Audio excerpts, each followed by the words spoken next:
Testing. All right.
Okay, it's now 5:30.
You should now be able to. Yeah.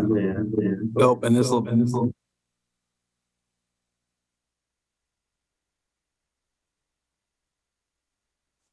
Commissioners, it's gonna be feedbacky, but we're working on the volume.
Commissioner Cyrus, how do you vote?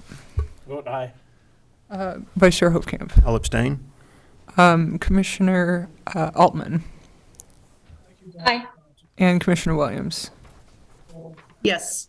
And I'll also vote yes, so we have 4 commissioners voting yes and 1 commissioner abstaining. All right, we'll go ahead and move on to our next item on the agenda. The next item on the agenda is public comment about things that are not on the agenda. So we will be shortly continuing our public hearing about destination resorts and taking public comment at that time. But before we go to that, are there any comments about things that are not on the agenda tonight? That anything that you're interested in talking with us about? Okay, just so you know, if you ever have a concern or an interest you want to talk about with the Planning Commission, please come to any meeting, anytime. We always have this item on our agenda, right at the very beginning. Are there any participants on Zoom who would like to make a comment about an item not on the agenda? Okay, great. So in that case, I will go ahead and move to the next item, which, as I mentioned, is a continuation of a public hearing that we opened 2 weeks ago. Vice Chair Hofkamp, you previously had recused yourself from this process. Do you want to take a seat and come back at the next agenda item? Yeah, so I'm going to recuse myself again. I will disclose for the folks that are here, my colleagues up here have heard me say this before, but in some, I currently work part-time on a contract basis for Central Oregon Land Watch, the applicant in the matter up for the continued public hearing tonight.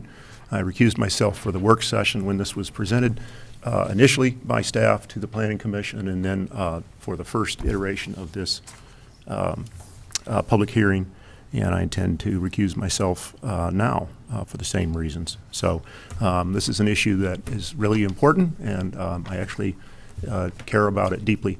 But in order to maintain the public confidence that we here in the County Planning Commission hold ourselves to a high ethical standard, I think it's important that I recuse myself and actually remove myself from the dais. Thank you. Thanks, Vice Chair Hofkamp.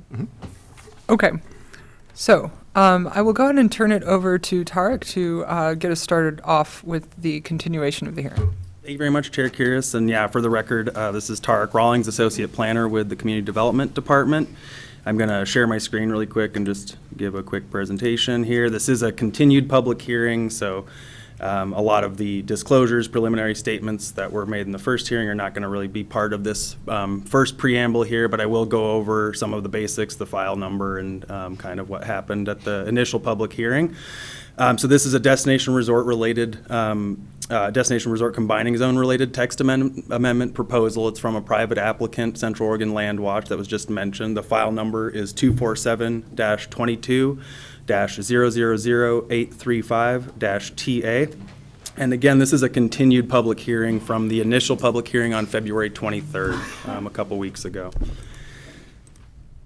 The notices and record materials, including the now 300 plus public comments we've received, are available on this online record. So there's that's the same publicly available record website that's been on the original notice and been referenced throughout this process.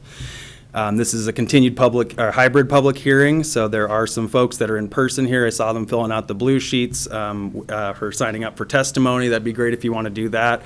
If you're in person and you get up to the testimony table, there's a yellow sign-in sheet, and you can sign in your name then if you'd like, just to include your address and your name if you'd like to receive continued notice about this proposal.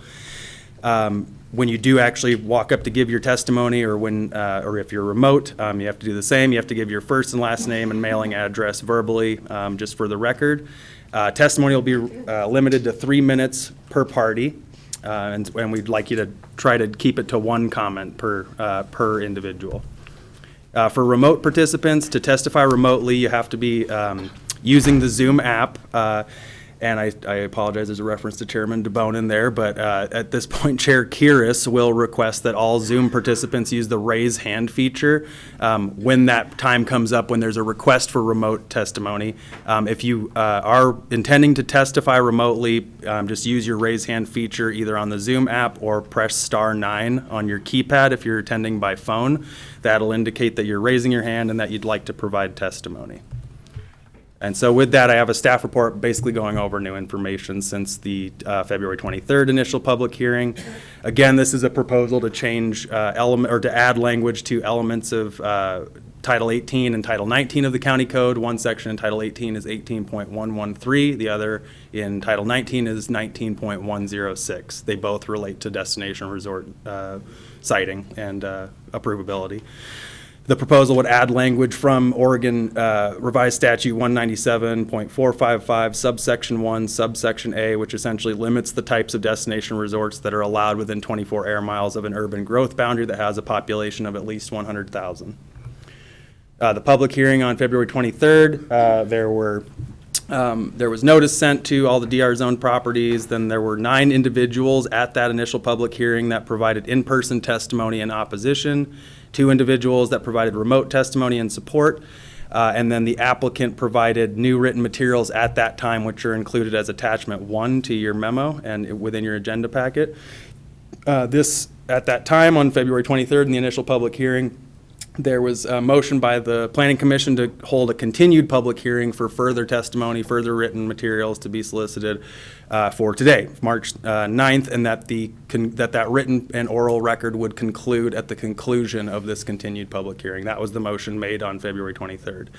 The other part of that motion was that the Planning Commission made on the 23rd was that deliberations would be tentatively scheduled for March 23rd. There's an updated attachment too that's on the side table there. It's a map that's a little bit updated version of what was first presented at the initial public hearing. It essentially outlines 35 areas of contiguous destination resort zoning within the county, and we decided to kind of include any type of contiguous acreage for this one. So there's private owners of any kind. There are public entities, federal, state, county, and parks districts included in there. There are the 5 existing destination resorts now included on that map, as well as 2 properties that are associated with irrigation districts. In terms of public comments, by around 4 p.m. today, I had about 308 total written public comments. There's been several phone inquiries and just kind of general questions about what's going on with emails and such. There were about 194 written support comments and about 110 oppositional comments. There were 2 written comments basically just asking to be put on the noticing list, and then there was a comment that seeks clarifying language for the actual amendment, trying to make it specific that there are no, that it doesn't apply to newly proposed destination resorts. And then very recently, there was 1 written comment asking for the recusal of Commissioner Cyrus. And then there are there were lots of repeat comments within that 308 total comments, I would say. And so the next steps, this is similar to the initial public hearing, are that the options to move forward, 1 would be to continue the hearing to a date and time certain, another continuation, to close the hearing and leave the written record open to a date certain, or close the hearing and commence deliberations. And with that, I'm available for any questions you might have. And I'm going to stop sharing my screen now. All right, I see that Commissioner Altman has her Zoom hand raised. Could you go ahead and ask your question? Thank you, Chair. Can you hear me? Yes. Okay. I was just hoping if Tara could clarify, there is a question in the Q&A bubble where a person is asking if it's too late to submit a written comment. So I'm wondering if written comments would be allowed if they're received time-stamped by the time the meeting is over for anybody listening via Zoom who would like to send something in tonight. And I would think that falls within the motion previously made by the Planning Commission, that the conclusion of the written record would be at the conclusion of this public hearing. So I think it's Abby Kellner Road, if I'm not mistaken. That one, if Abby, if you're listening, if you want to just email that comment to my direct email anytime before this continued public hearing is concluded, we'll make sure to put that in record. And just to clarify, that would be at the end of the public hearing, rather than the end of tonight's meeting, because we have another agenda item. That's a very good point, exactly. Okay, great. Great question. Thank you. Okay, so without further ado, we'll move on to the public comment portion of the hearing. As Tarek mentioned, we're looking for comments that will take about 3 minutes or less. If you already commented, but you thought of something else that you'd like to say, like let's say you commented last time, it would be okay for you to share A second comment, just one per night. But please be mindful not to repeat what you already said and try to include new information only. That will help us keep everything organized and hear all of the different points and points of view that can be made. And we also will be starting with people who haven't yet provided any testimony, and then we'll kind of work our way through, and then we'll go to people who did provide testimony but also thought of something else they'd like to add.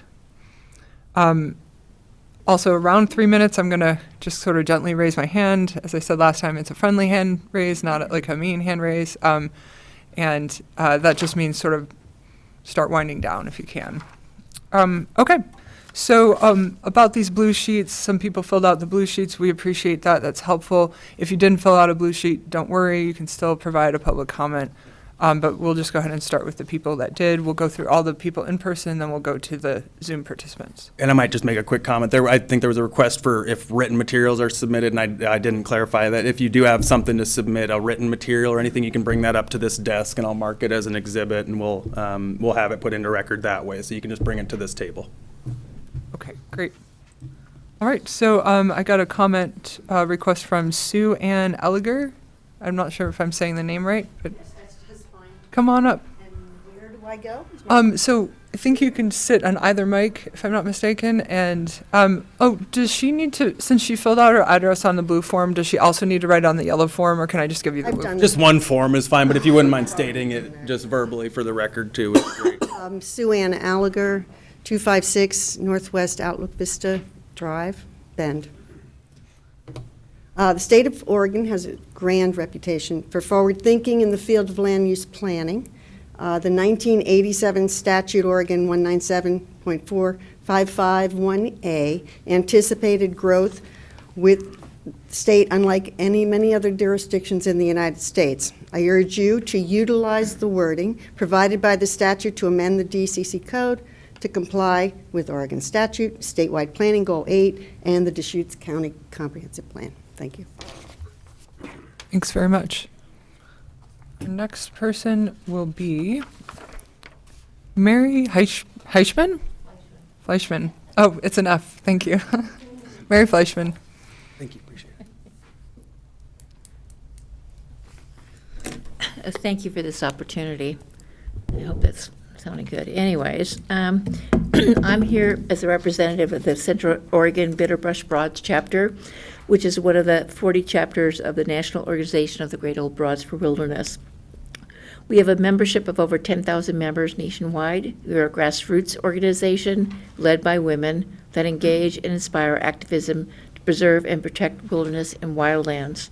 We are concerned about the continuation of expanding more destination resorts. We totally support the amendment that Landwatch has put before you to comply with state law regarding how destination resorts can and cannot expand in large cities, and Bend at this point is by definition of the statute a large city. The continuation of development of destination resorts in the county at one point did serve a purpose, but it does no longer. We need to protect our rural areas, our habitat, wildlife corridors, and also need to recognize the issue of how the Bend sprawl is affecting all of that. Some of the most current concerns focus on water use, groundwater, habitat corridors, effects of climate change, and the continuing concerns regarding wildfire risk. Another consideration is the fact of employment issues. Currently, we know there is an issue with limited people available working in the hospitality industry. These jobs simply are not being filled. Restaurants are limiting capacity and hours of service because of this fact. Along with this is the housing crisis for those who would work in this industry, and they have to factor in employees' ability to drive to these locations. These resorts do not really add to our local economy, especially when they are rural. Our local motels, hotels could better serve visitors to our area if given the chance. The other concern is that many of these resorts are more than just an overnight stay. They create second homes for folks which again do not serve our community or our county. We have more than enough destination resorts in our area. I ask you to seriously consider the amendment that Landwatch has proposed as it fits state guidelines, and we simply do not need any more resorts. We can work with what exists currently and help local businesses to provide service and let visitors enjoy all that Bend has to offer. Thank you. Thanks very much. Okay. Now we'll move on to Susie Hart.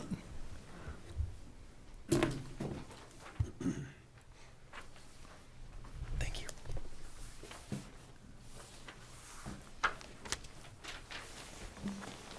Hello, and thank you for the opportunity to testify tonight. I appreciate the commissioner that recused himself based on his conflict of interest in this matter, and based on what I heard about comments that are in the public record now about another commissioner, I would appreciate if all of the commissioners could state if they have any conflict of interest as well, and whether it be that they own property in this destination that is zoned possibly for destination resort, or any other opportunity like that, as well as anybody that has testified in opposition to this amendment, if they are related in any way familially or through business with any commissioner that has this potential conflict of interest.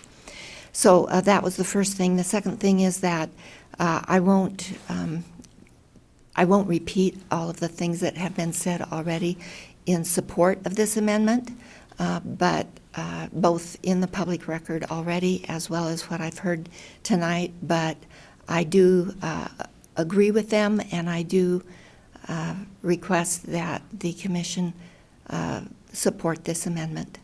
Thank you. Thank you very much. I'll just go ahead and make a brief comment addressing that request.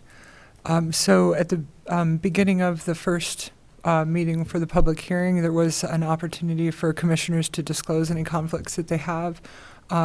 Several commissioners discussed those things, and those comments are available through the video of that meeting. So if you're curious about what the commissioner said, I think you could consult, or anyone really could consult the video, which is available on the county meetings website. So if you Google Deschutes County meetings, there's a meeting portal, and you can actually access all of our meetings. So if you just want to kind of see what we talk about, even if you don't have a chance to attend, it's actually a good way to kind of look back on what we're doing at a later time. But I really appreciate your concern about that issue. Did Yeah. your previous conversation include any related, either family-wise or business-wise person that spoke, that testified? Excellent question. So that would be up to each person as they come to provide their testimony. If they would like to disclose anything like that, that would be up to them. But we don't have like a way of causing that to happen other than to say it sounds like at least one person is interested in that. So as you come up, if you'd like to say anything about that, you're welcome to. But it's really up to each of you what you decide to share in the public record. But again, thank you. I appreciate that concern and interest in that. Okay, so let's go to, I think I'm through the blue sheets of people that haven't yet spoken. So if you haven't yet provided a comment, or I see you have a blue sheet and you'd like to bring it up to the front, that's fine. Correct, Pam, I believe did already make a comment. So we're going to go through all the people who haven't yet made comments, and then we'll move on to people that have, but maybe just had another thing that they'd like to share, and that's totally fine. Okay, so have you already commented? Okay, come on up. And then we'll go to you next. You're on deck? Okay, great. Sign this over here. Yes, please do write down your name and address on the yellow. Save time. I'll do that when I finish to save time. Robin Vora, I just want to make a real general comment. I live in Bend. I sent you an email, but just in summary, both in Deschutes County and in Bend, we have declining open space, rural recreation opportunities, farms, rangeland,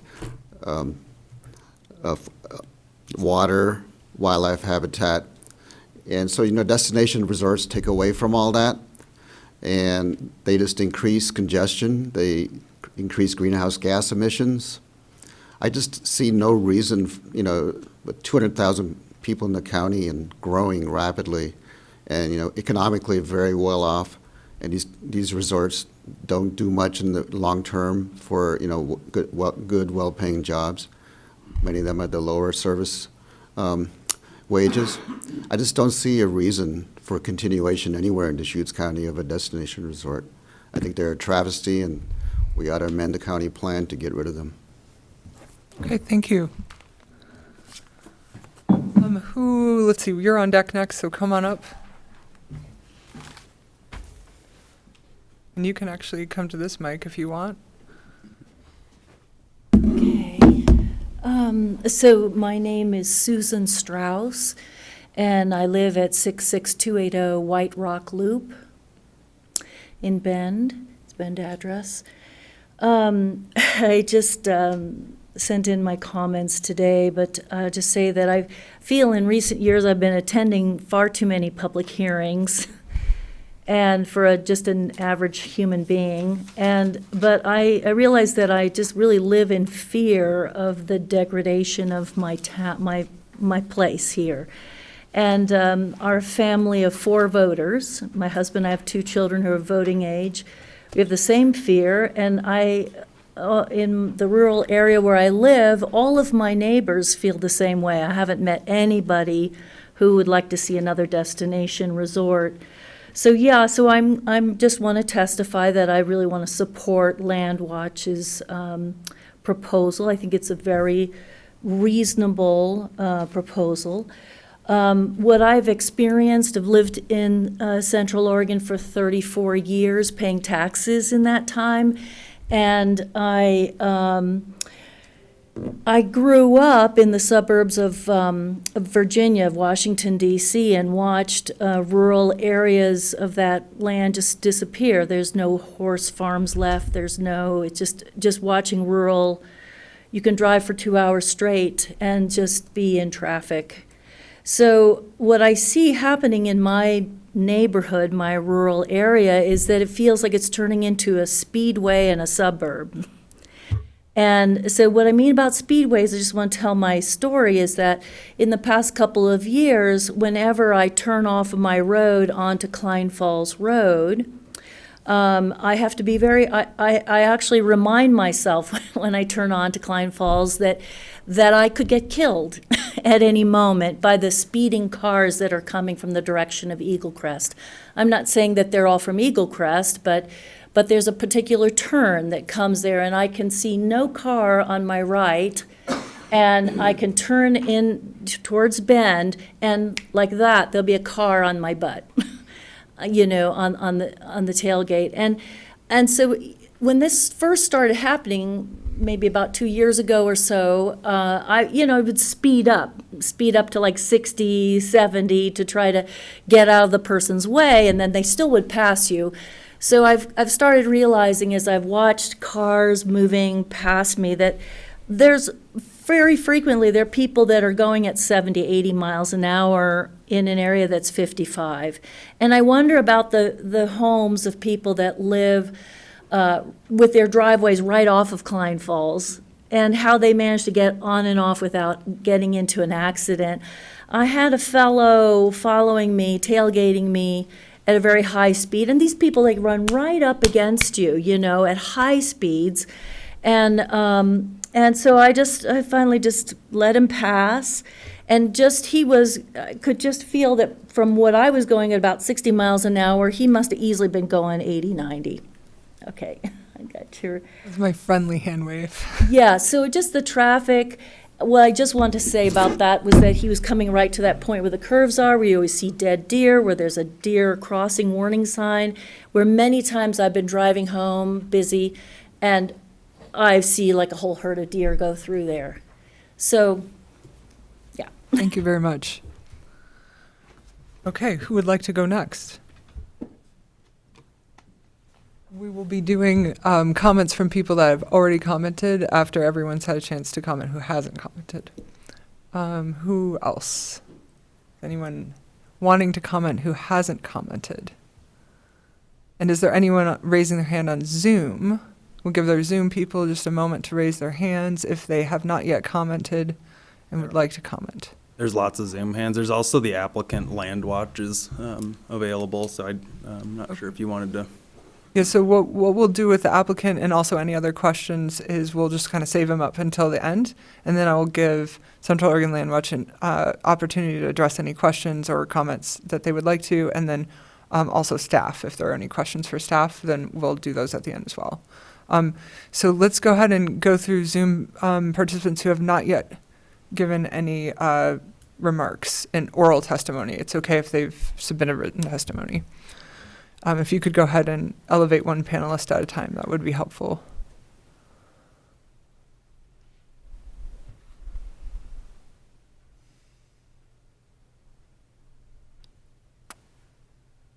Are there any? Oh, he said there's lots of hands. Oh. Yep. So it's just a matter of time.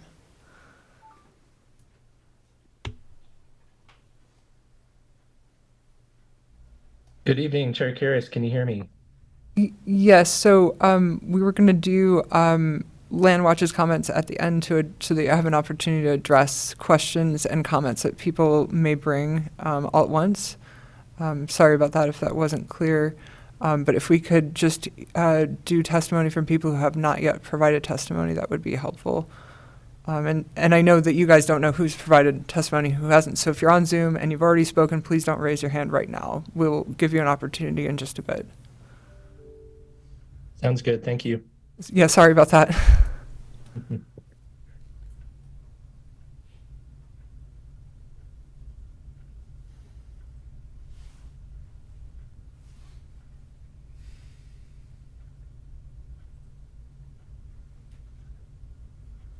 All right, looks like we've got Denise Labuda coming up on our screen. Hi, thank you, commissioners. Can you hear me? We can, yes, thank you. Thanks. My name is Denise Labuda, and I live at 2463 Northwest Monterey Pines Drive in Bend. And I am here for a very brief comment, which is that I do wholeheartedly support your moving forward with approving Land Watch's code to amendment to comply with the state law. And I wish you well on this decision. Thank you for your time. Thank you for your time. We appreciate it. All right, let's do the next Zoom person.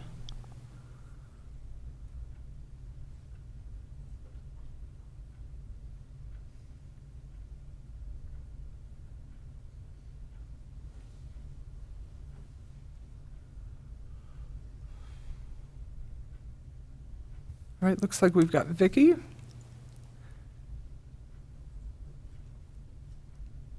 And as you're unmuting yourself, if you could please also state your name and address for the record, that would be helpful. And your mute's coming off. That's good. Great. Yeah, I've been having some Zoom issues. Anyway, my name is Vicki Hickman. I live at 546 Tyee in Sisters, Oregon. I've been living in Central Oregon since '75, and so I remember when Eagle Crest started and that whole thing, and I knew eventually that traffic through Tumalo would really change, and hence Tumalo has changed tremendously. So anyway, not just because of Eagle Crest, but I do agree with Land Watch and to acknowledge the code amendment that I guess has been on the books for a while about 24 miles away from 100,000 mile population of destination resorts. I think we have enough destination resorts in Central Oregon, so I agree with them, and I just wanted to support that. Okay, great. Thank you very much. Thanks.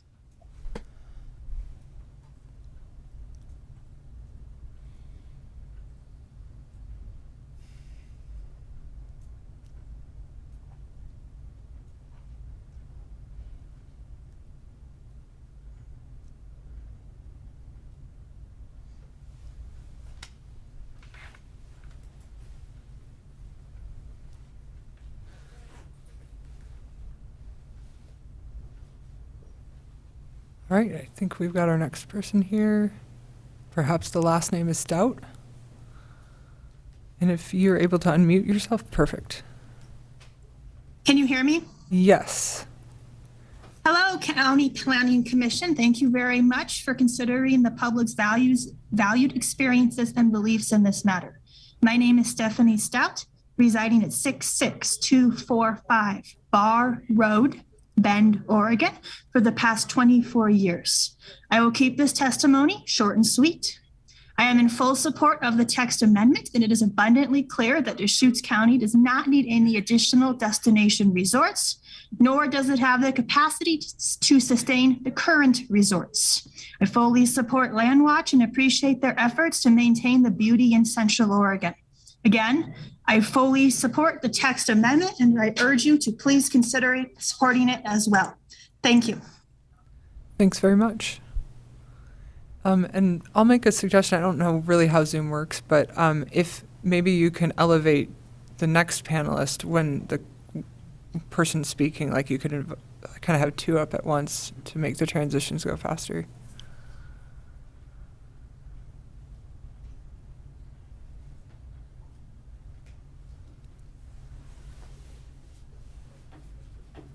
All right, we've got Kenneth Katzeroff next. And you're still on mute.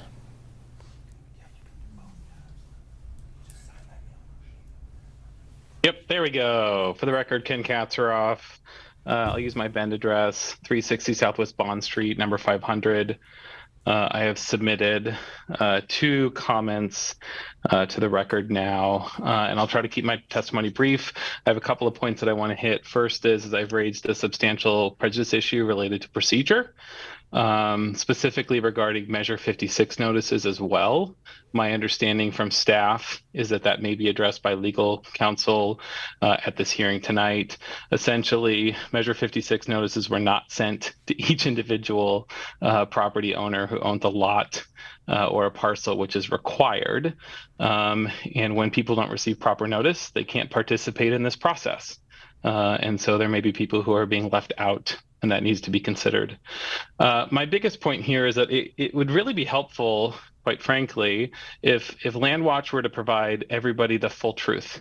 The fact of the matter is both in the application and in response to comments that I have made previously, they haven't provided current case law. The case law is clear on this, including the letter that Mr. Isbell sent in on February 23rd. The same language he quoted specifically said that the time to adopt the ORS 197-455-1A requirements is at the time of mapping. So the application is simply wrong here. I have no qualms with Deschutes County meeting the law, which says if you have a destination resort within 24 air miles, 100,000 population, you can't do residential housing anymore. It's not that you can't do a destination resort, it's you can't do other outside residential housing. But the fact of the matter is the case law is clear on this point, all the way through the Supreme Court as of late last year, which is once you have a mapped property, you can rely upon that map. The text amendment cannot perform the function of skirting the statute. Instead, there's a well-established legal principle in land use, which is you cannot collaterally attack the adopted maps by Deschutes County. If instead you want to make this amendment, it has to happen through a map amendment. That's a completely different process, which quite frankly, the Board of County Commissioners has so far declined to add to the work plan. If Landwatch wants to have that amendment, it has to happen through a plan amendment. This is settled case law. Settled, okay? That's my first comment. Second comment, again, Measure 56 is an issue. And last, if for whatever reason the Planning Commission wants to move forward in a process that doesn't work and is contrary to the actual case law on this point, then they, at the bare minimum, need to make the text clear that it only implicates post-filed conceptual master plan destination resorts. Okay, right now the text doesn't say anything about it not applying to existing destination resorts. That's a problem also. So I think I'm close to my 3 minutes, but I would be happy to answer any questions because we firmly disagree that there's a question of the law here. There is on-point case law as of December of last year that Landwatch is ignoring. Thank you very much. We appreciate it. Thanks. All right. Do we have another Zoom participant elevated?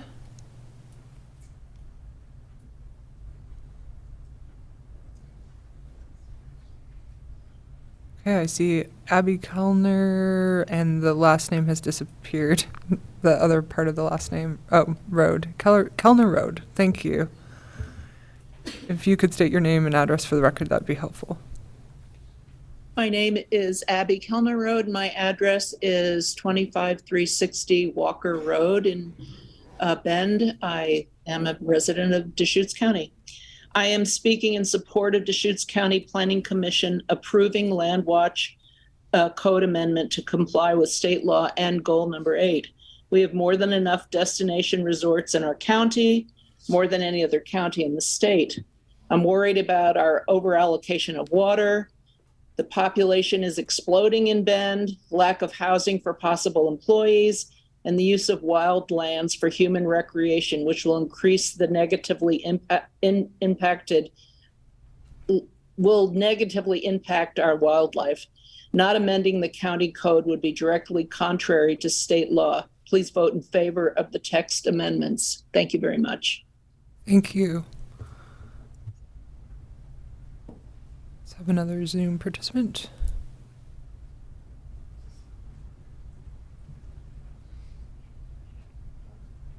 We've got Eva.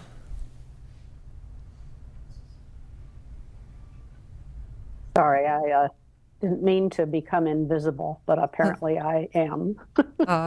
We can hear you coming through well. Okay. My name is Eva Eagle. I live at 17212 Pine Drive outside of Sisters. I've lived in Deschutes County for over 20 years. And thank you for the Zoom option, which obviously I'm not very conversant in because I'm gesturing at, and you can't see me. But I'm the Secretary of Oregon Land and Water Alliance, and we strongly support the proposed text amendment related to the destination resorts that's under discussion this evening. We think it simply makes it clear that Deschutes County's planning process conforms to Oregon state law. But we particularly would like to address, or trying to address, the letter from Ken Katsaroff of Schwabe, Williamson, and Wyatt that was in the record already. I want to clarify how this text amendment aligns with state law. And I apologize, I will not be able to answer very well questions about this. I'm reading you a letter from our Vice President, Paul Lipscomb, a retired judge and somebody who studied this law a great deal. And with all due respect to Mr. Katsaroff in regard to his email submission that I've read, we feel that he's knowingly conflated two separate provisions in ORS 197-455 to support his conclusion. That ORS 197-455 provides that destination resorts are only eligible for siting only on lands mapped as eligible for destination resort siting by the affected county. The county may not allow destination resorts approved pursuant to 197-435 through 467 to be sited in an area within 24 air miles of an urban growth boundary with an existing population of 100,000 or more, unless residential uses are limited to those necessary for the staff and management of the resort. So as applicable now, there are two separate legal arguments presented in the statute. First of all, the real property proposed for the resort must be mapped as eligible, and a lot of land in Deschutes County has been mapped as eligible. Second, once mapped as eligible, proposed destination resorts must only be actually sited by the county in accordance with its provisions. And they clearly specify that all destination resorts on lands mapped as eligible by the county can only be sited on the lands within 24 miles of the urban growth boundary if the residential uses are limited to those necessary for staff and management of the resort. So clearly then the population growth, which within an urban growth boundary beyond 100,000 does not ever entirely preclude destination resort siting on lands previously mapped as eligible, but rather new destination resorts may not be sited on such lands unless residential uses are limited to those necessary for the staff and management of the resort. So eligibility for a destination resort doesn't equate with an all-encompassing entitlement to a maximally built-out destination resort that would provide unlimited resort amenities without any restrictions. And that once they're mapped as eligible, they remain eligible for destination resort siting. But if it's close enough to the urban growth boundary, then you've got to build only residential limited to what's necessary for staff or management. And the letter goes on. There's a number of other points are raised, but it's in part of your record because Tara accepted it this afternoon, and you'll have a chance to study it for yourself. I would just say we strongly support the text amendment, and we are very convinced that it's consistent with state law. Thank you very much.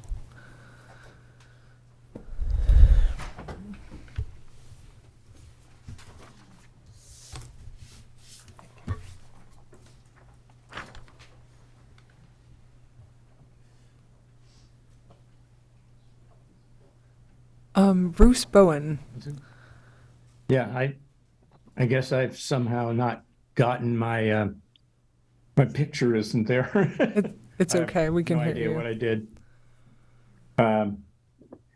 But good evening. My name is Bruce Bowen. I live at 17212 Pine Drive, a rural area just east of Sisters. And thank you for the opportunity to express my support for the Destination Resort Text Amendment.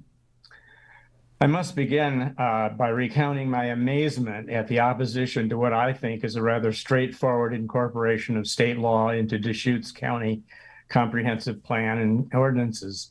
My understanding is that these text amendments would not materially affect the rules by which destination resorts are cited under state law. It just makes sense to bring our county comp plan and codes consistent with that state law. It seems to me that if opponents want a different set of rules, they should be making the argument to the legislature. The particular statute, ORS 197.455, has been on the books since 1986. We're talking been around a long time. I personally would be please vote to approve the amendments proposed by Land Watch to the county code. Thank you. Thanks very much.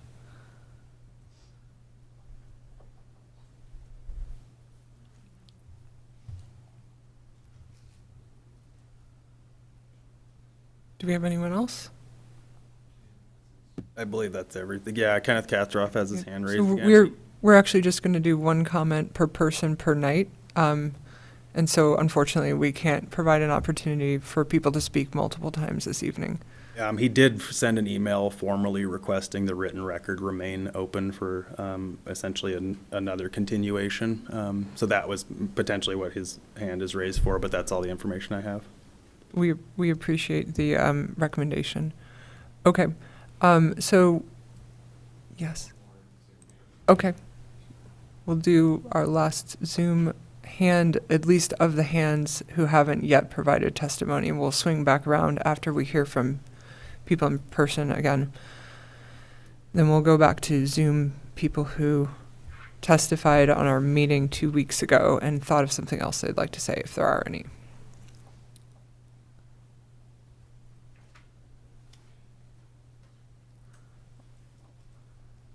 So I think that, Therese, if you, I believe that you did testify last time. So maybe we could save yours for in just a little while, if that is okay. Does that work all right?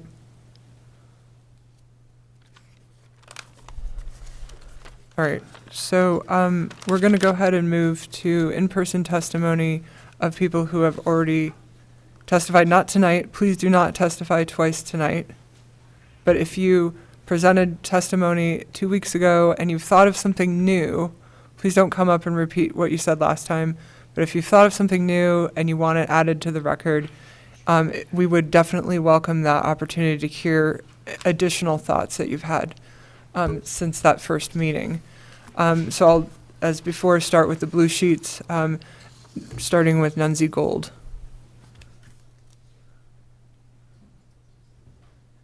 And as usual, if you can state your name and address for the record, That would be helpful. Hello, my name is Nunzi Gould, 19845 J.W. Brown, Bend, Oregon. That's not in the city limits. I live in the rural county.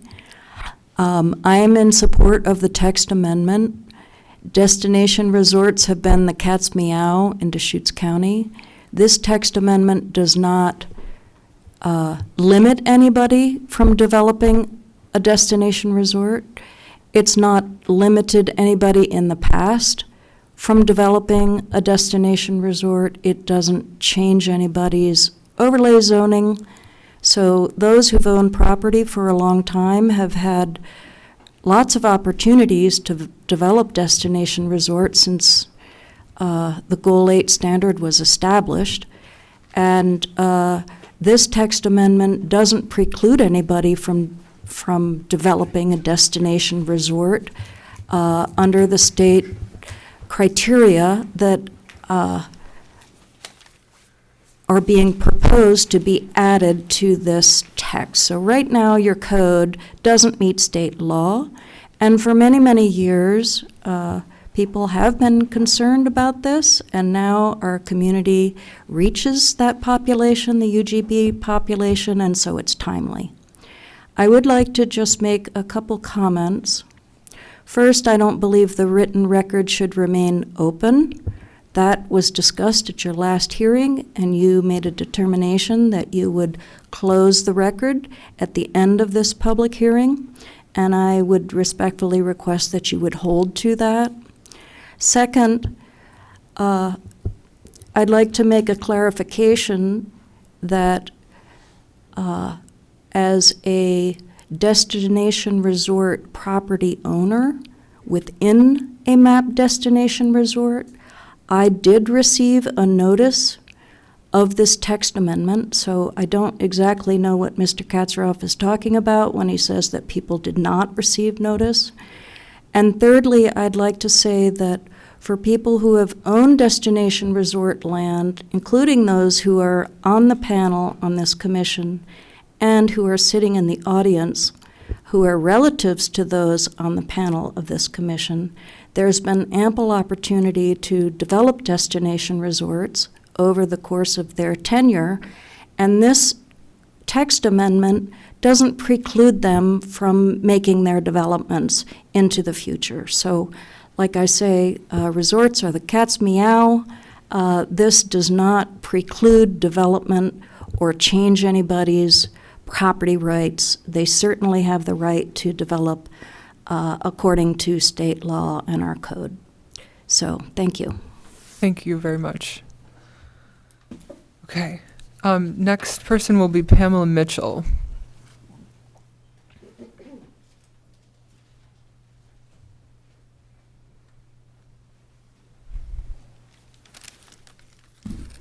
My name's Pamela Mitchell, 69339 Hinkle Butte Drive, Sisters, Oregon, and I thank you for the opportunity to speak. I'm in opposition of this text amendment. Landwatch would have you believe that this is a simple matter of housekeeping and is required in order to remain compliant with the state rules. However, at the last public hearing, county staff clarified that this is not the case. These lands have been purposefully mapped as resort resources with the ability to include residential components. This proposed simple change greatly impacts these lands from a financial perspective, thus greatly impacting the individuals who own these properties. Some think that by changing this designation, it will prevent these properties from having anything done to them. And that's according to Landwatch's own testimony, that is not the case. However, the reality is that a number of these properties will be absorbed into the next urban growth boundary expansion with no regard to the wildlife habitat requirement that must be met under destination resort rules. Destination resorts are carefully planned, extensively studied, mostly self-reliant developments that help balance government budgets that are increasingly tasked with funding social issues. Maybe the true problem of congestion in Deschutes County is the ever-increasing urban growth boundaries. If this text amendment is strictly a means to manage water and to reduce growth, then maybe the cities need to create a moratorium on all new construction while they study the ideal population for Deschutes County, and then make it retroactive. Last in, first out. If this text amendment is about smart growth, then I challenge Landwatch to come to the table and help move forward with positive solutions instead of endless, costly appeals and language that is solely intended to stop destination resorts.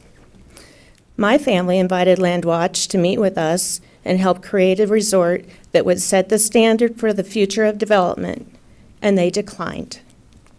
That tells me that fear and controversy are more effective than partnership and is better for their job security, fundraising, and agenda. Thank you. Thank you very much. All right, so who would like to go next? And this is now open. Come on up.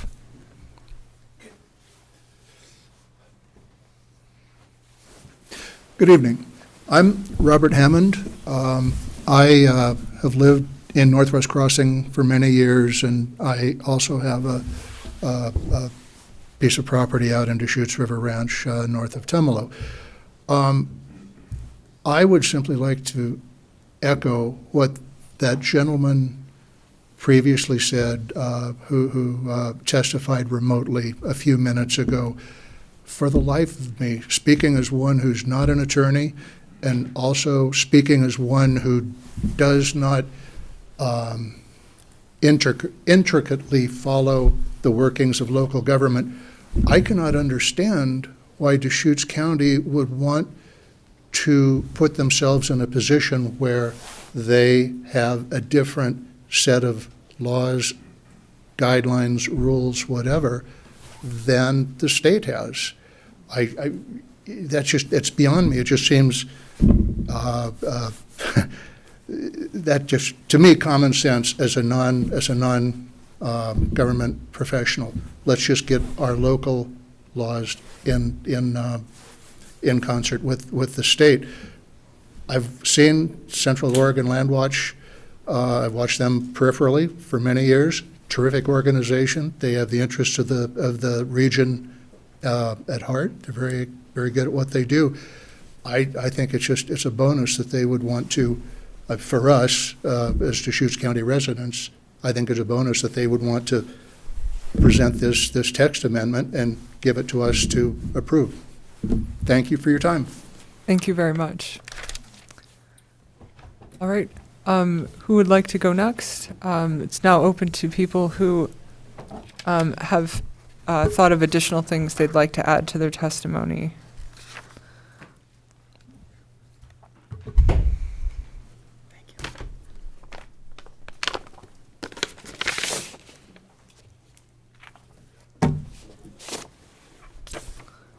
Thank you for allowing me this opportunity.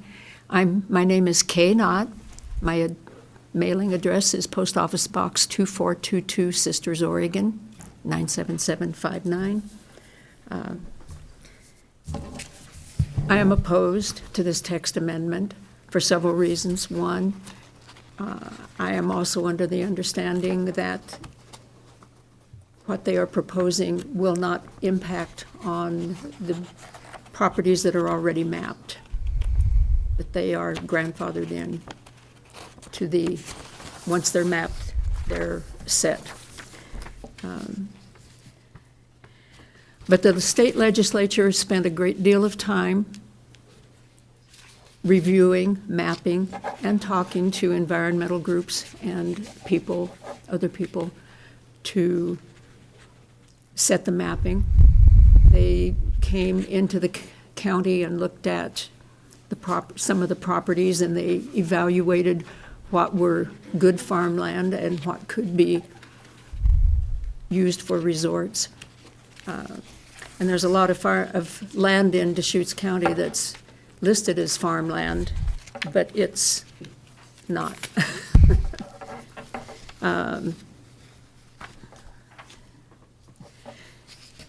The concept that that a resort would not have housing for people is a little odd.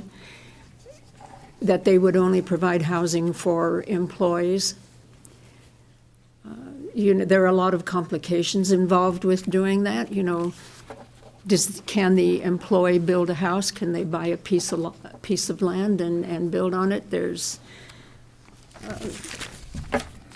quite frankly no incentive for a resort to build a house for an employee. The regulations, if someone's working and they decide to quit, do they get to continue living in the house? I think there's a lot of issues there that need to be addressed. And you've got to provide there's got to be some motivation for the resort owner to do that. And development, I think, is part of it.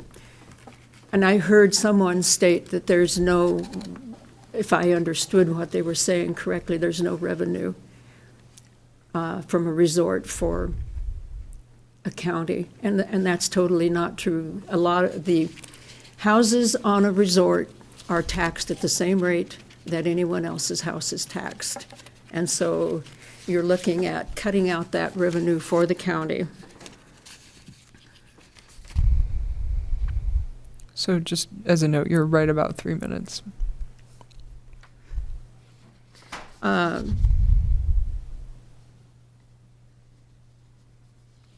The lots are clustered, so they're not taking up, not spread out. It's more conclusive.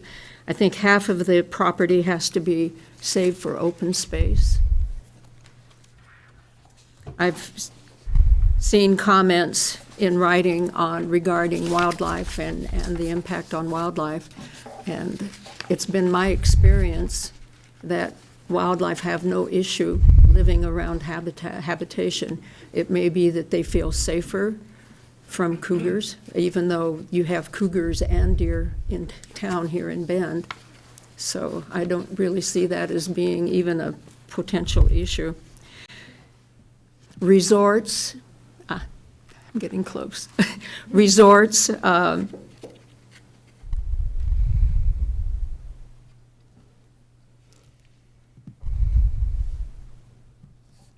are generally pretty much self-independent. They provide their own services.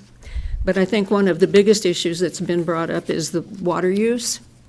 And I got data from the Oregon Water Resource Department, and resorts are more water efficient than farming, than almost any other use. Farming uses 1 gallon a minute per acre, for a total of 8,690 gallon per acre in a day.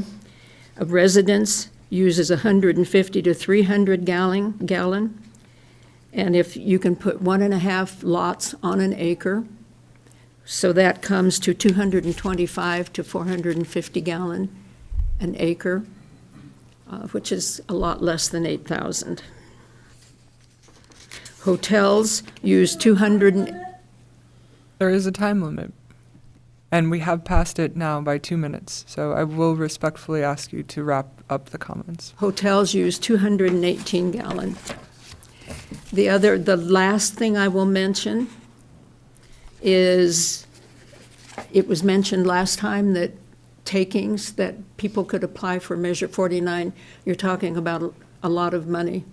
It's not going to be a cheap expenditure for the county or whoever pays for the Measure 49 claims, because you're looking at millions of dollars in value of potential homes. Thank you very much. We appreciate it. All right, let's go to our next person. And Chair Curious, there is a comment from a remote attendee that has not commented before, that at some point they're interested in giving testimony. Excellent. Okay, let's continue through the remaining people in the room who would like to please add to your testimony. Do not repeat your previous testimony. And I see, come on up. You've been waiting very patiently. I appreciate that. And I see there was a hand in the back that we can have on deck next to be ready. Thank you. Hello.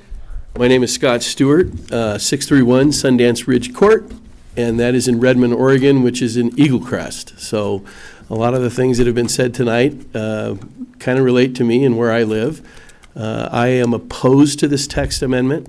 I will say this, the Declaration of Independence is very simple in that we hold these truths to be self-evident, that all men are created equal and endowed by their Creator with certain unalienable rights. Those are rights that cannot be taken away from the citizen. And those are life, liberty, and the pursuit of happiness. The Founding Fathers put property first as instead of pursuit of happiness. They then changed it to pursuit of happiness to get it broadened for the citizen. And what I see in a county that is, the state of Oregon is owned, the landmass is owned by 53% federal government, state government, county governments, and local municipalities. In Deschutes County, 80% of the land is owned by government entities. That means only 20% of the land is left for the private citizen. And what I see with Landworks, there's a Freudian slip, but Landworks in this text amendment is just another way to take away the private citizen's ownership.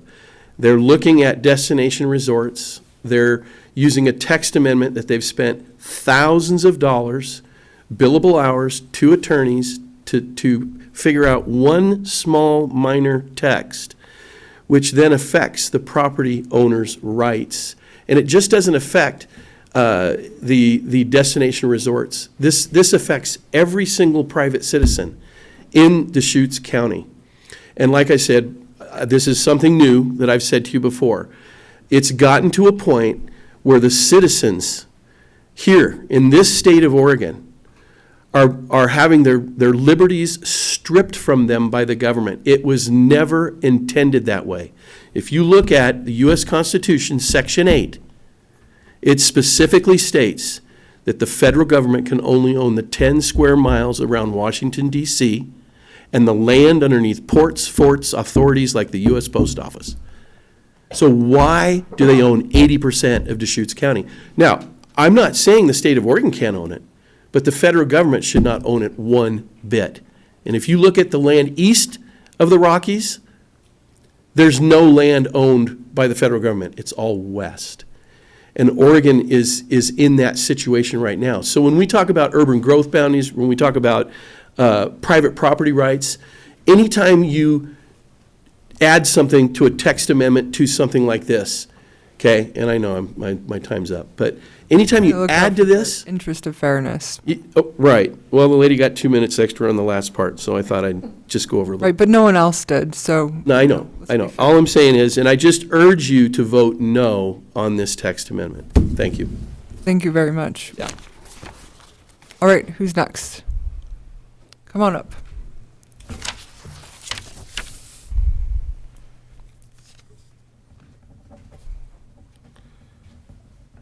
Hi, good evening. Thanks to everybody on the commission for taking the time to listen to everybody. My name is John Gilbert.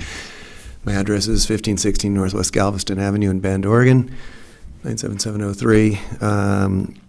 I'm not here to speak specifically with regards to the language of the text, but I am here to, I'm a local real estate developer. Developed mixed use and affordable housing projects in Bend and Prineville and Lapine. My experience observing what happened in Alfalfa after the development of Brasada was that Brasada dug their well deeper than everybody else, and as a result the water table dropped, and a lot of the local residents in Alfalfa no longer had water, and in order to get water, they would have had to dug down further with their wells. So I think these resorts do have a negative impact on local residents, and so I just wanted to share that. I understand that this text amendment is bringing the code into line with Deschutes County's general plan.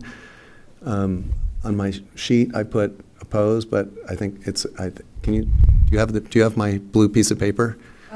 I've marked your support too, so I'll update the blue sheet. Yeah, if you could update the blue sheet. I did get yours earlier, and as soon as you said your name, I realized I had missed it, and I apologize for that. Oh, it's okay, no worries. Yeah, but if you could switch that. I didn't know if I supported or opposed it coming into this, but I do have concerns about the impact on local landowners and what happens to their water. And so it sounds like I support it.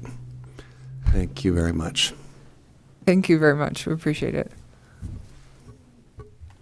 All right. Who would like to go next? Come on up.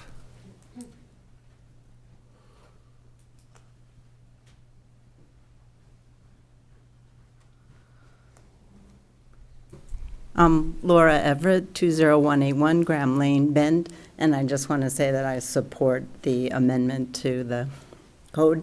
And for the reasons that we've already said, our resources are limited. If we're going to develop further property, I certainly see a great need among our workers who support our community to have affordable housing. I don't see the benefit of giving up our limited resources to a destination resort. Thank you. Thank you. Okay. Anyone else in person who would like to provide some oral testimony, please raise your hand. Okay, then we'll move along to the Zoom participants. There are at least two, correct? Yeah. So let's do each of them.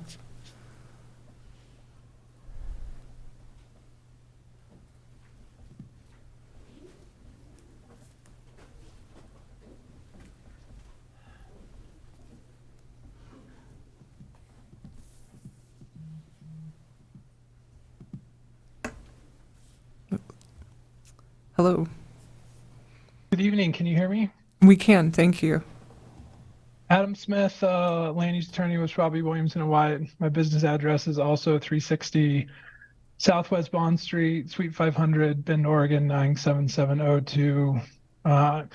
Just want to make one quick point following up on some of the comments you've heard earlier in the night.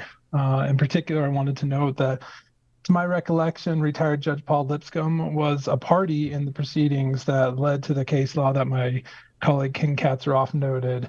And so he's similarly situated with Central Oregon Land Watch. I mean, they certainly have a vested interest in how that case law is being interpreted. In our opinion, the law is clear on this issue, as my colleague noted. I would also note that, the same thing could be said about us. I mean, we've represented clients that were involved in that litigation, and so perhaps we have the same vested interest. And because of that, I would very much recommend that the Planning Commission ask for a legal opinion on the appropriate methodology to achieve this outcome from Deschutes County Legal Counsel. I believe I saw my colleague Stephanie Marshall in the audience. I don't mean to put Stephanie on the spot, and so I would recommend that the Planning Commission consider continuing the hearing so that Deschutes County Legal Counsel can specifically provide a memo on this important topic. It certainly behooves the Planning Commission to understand the legal risks and liabilities you may be taking on behalf of the county. Thank you. All right, so I will be actually referring to staff at the end of the public testimony, because there actually have been two questions now for our legal counsel, Stephanie Marshall, so we'll be asking her if she'd like to comment on those and any other questions that come up. So I think we have another Zoom person, if I'm not mistaken. Therese? I can take that. Thank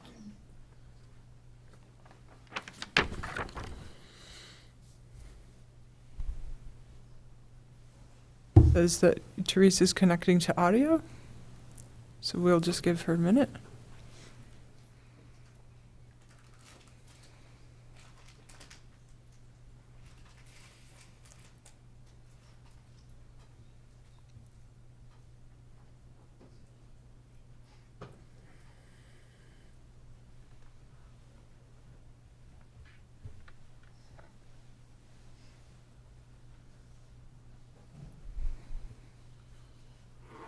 Can you hear me? I can, yes. Thanks, or sorry about earlier, and thank you for your patience. No problem. Might have been from my side. My name is Therese Kohler. I'm at 1190 Jansen Court in Sisters, and I'm sorry the camera is not hooking up. Hello, County Commissioners. I submitted a public comment on March 6th in which I requested that Commissioner Cyrus reconsider his previous decision to participate and not recuse in this discussion and decision. And I would like to read part of that letter out loud, since I know as a public participant, it's hard to go back and even find where it was previously discussed at the February 23rd meeting. Is that okay if I proceed? This is your 3 minutes, and you can choose to Okay. do, yep, go ahead. Okay, thank you. At the February 23rd, 2023 Deschutes County Planning Commission hearing, Commissioner Matt Cyrus stated the following, quote, "I have a potential conflict of interest because our family owns some of the property that would be affected by this. But I feel I can move forward with hearing this as part of I think nearly 5,000 affected properties.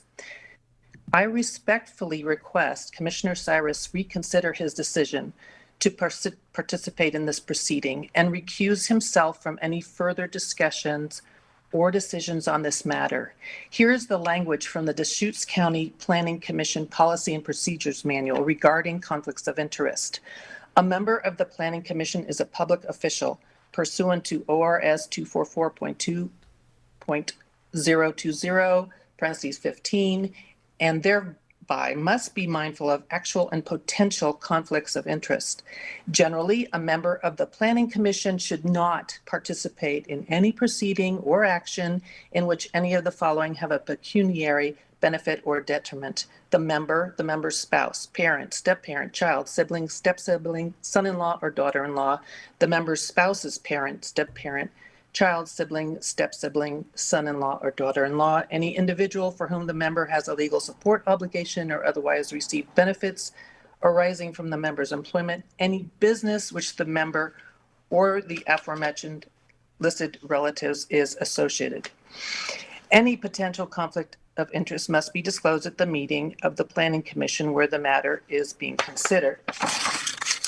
From attachment 5 of the property ownership spreadsheet, which was an attachment for the 223 meeting, subsequent to that meeting, I looked up what I, as a citizen of Sisters, recognize as Cyrus family related, and there may be more that I'm not aware of, but hundreds of acres for Aspen Lakes Development and Cyrus family.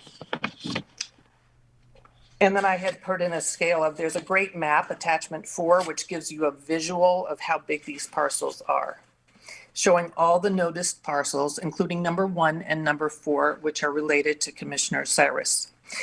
Given that the outcome of this hearing and the eventual decision by the county on this issue would likely have a pecuniary benefit or detriment to Commissioner Cyrus and his family and business interests, and certainly given the perception of that possibility, the best, most ethical course of action for Mr. Cyrus is to recuse himself now from any further participation in this hearing. I respectfully request that he do so, and I appreciate that I'm able to give this, to put this out verbally, because, Teresa, I'm not sure if I'm you can surprised. see that my hand's raised, but just letting you know that you're over the 3 minutes, again, with the fairness. Absolutely. Thank you very much. Thank you very much, Teresa. All right, do we have any more participants on Zoom who would like to either provide a brand new comment or add any additional comments if they testified last time? Again, no double comments tonight, please. Okay, anyone else in person who hasn't spoken yet this evening? And there's still the applicant Land Watch has got their hand raised too. Yes, we'll be going to them next. Is there another Zoom member of the public or just, okay, great, perfect. So this will be the next few minutes here. We're going to hear from our applicant, Central Oregon Land Watch, to respond to any comments or concerns that have been raised.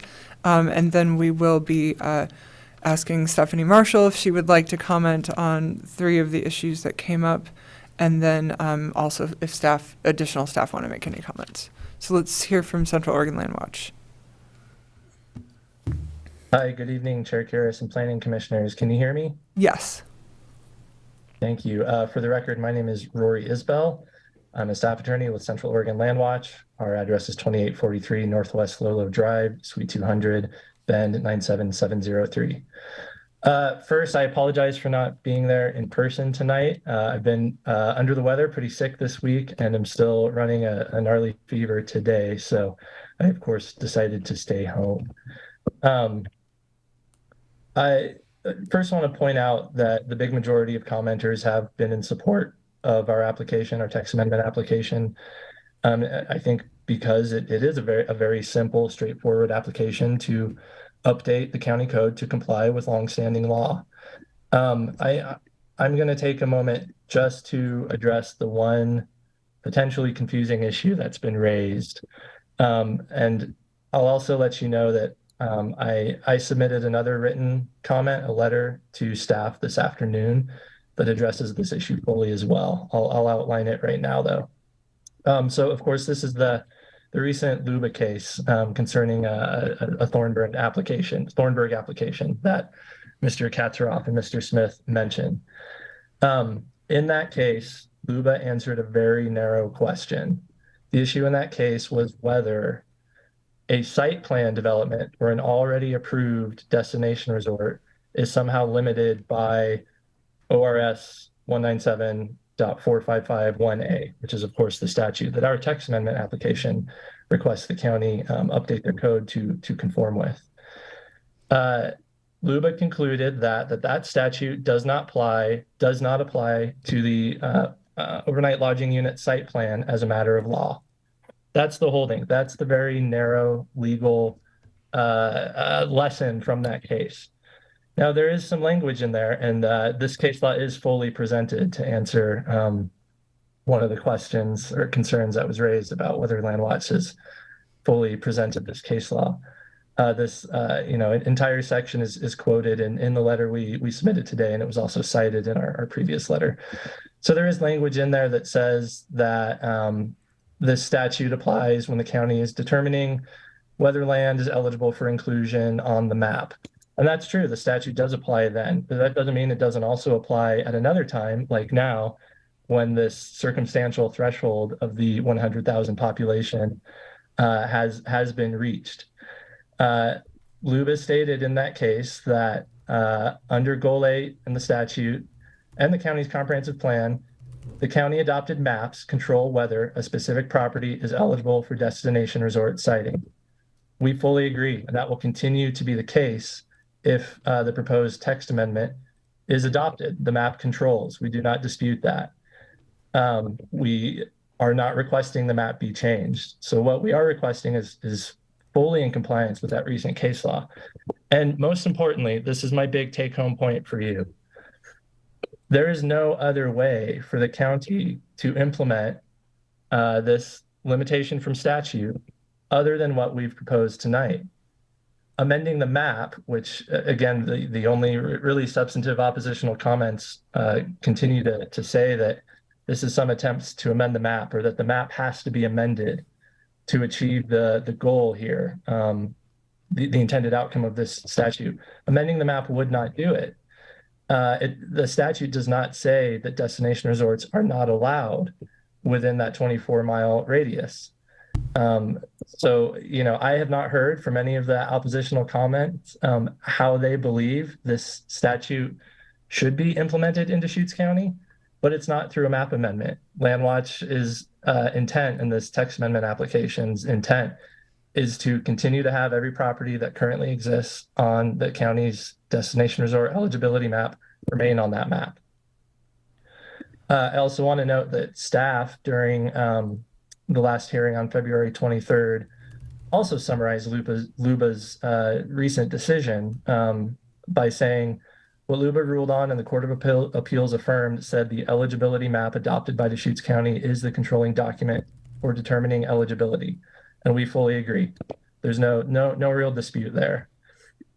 I do want to point out another LUBA decision that does actually give guidance on how this statute and the limitation on resorts that it talks about should be implemented in a county code. And this is a case we also cite. We cited it in our previous written letter, and I cite it again in what we sent today. In that case, LUBA says, nothing in the text of the statute prohibits adding lands described in the statute to the map of eligible lands, subject to a condition or restriction of some kind adopted as part of the mapping decision to ensure that a site will not be developed with a resort unless the relevant exception is satisfied. Indeed, it is difficult to imagine how the exceptions in ORS 197.455(1)A could be satisfied in any other way.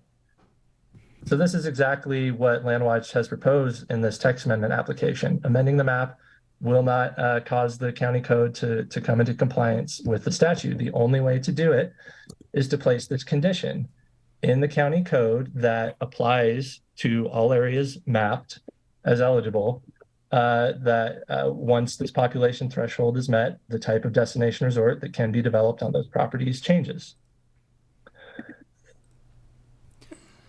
There's one other point in the letter that we submitted today, and this relates to the attachment that is with it. A couple years ago, as this planning commission was going through a series of work sessions in preparation for the current comprehensive plan update, one of those work sessions was, of course, on Goal 8, the recreation goal. And staff provided a memo that talks about destination resorts and describes these limitations, including the one that's the subject of Landwatch's text amendment application. And in that memo, staff states that looking forward to Deschutes 2040, new destination resorts will no longer be eligible in Deschutes County when the city of Bend, UGB, reaches 100,000. So staff was also pointing out in that memo that once this population threshold is met, the type of resort that is allowed in the county changes. Let me go back to my notes to see if there's anything else I want to respond to from all the comments we've heard. So Mr. Katzeroff comments, I think I pretty much just responded to them by describing what we submitted in our written letter today. We have provided the current case law.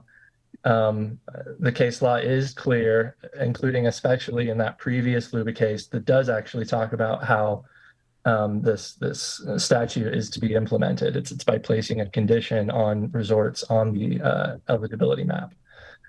There was one other note from a commenter about Measure 49 and that the county would be liable for Measure 49 claims. I said this at the last hearing, but because it was raised again tonight, I'll say it once more. There has been no change in law that would trigger Measure 49. There's only been a change in circumstances, but the law has been on the books since the 80s, so over 35 years. I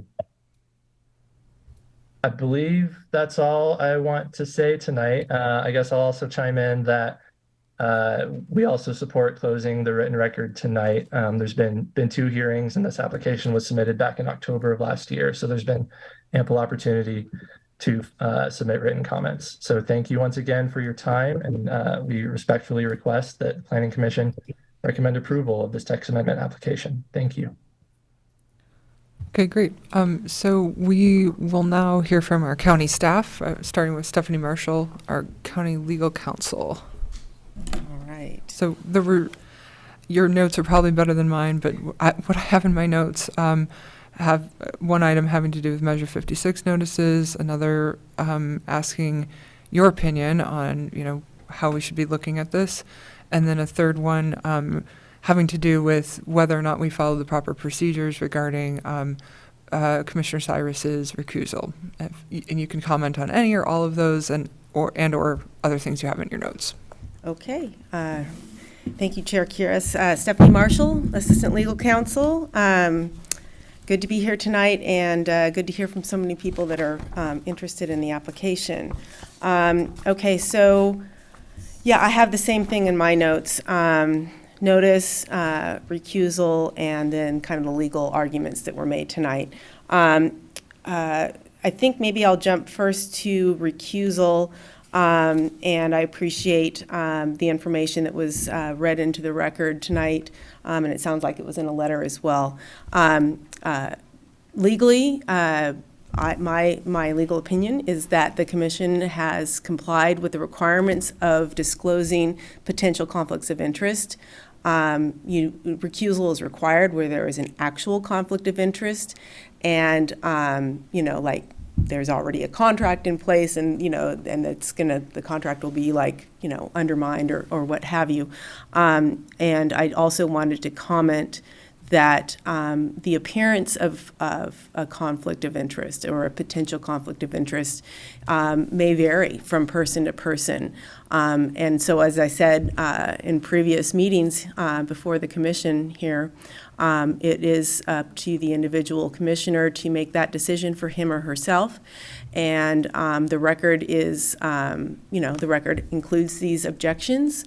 I wanted to note that for the record, and that we've gone through the procedures, and at any point, any commissioner could decide or reconsider their decision as to whether to continue participation.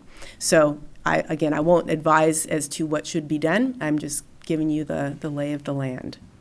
Any questions from anyone? Okay. And then on the Measure 56 notice, I actually did a longer email on that today, and I don't want to read all of it. So it's, the Measure 56 notice it's a form, and it's required under statute as to what's required to be in the notice. That notice itself complied with the statutory requirements. How it was sent out, I understand that one concern is that you're not going to be able to match up the names of the property owners to the lots and parcels.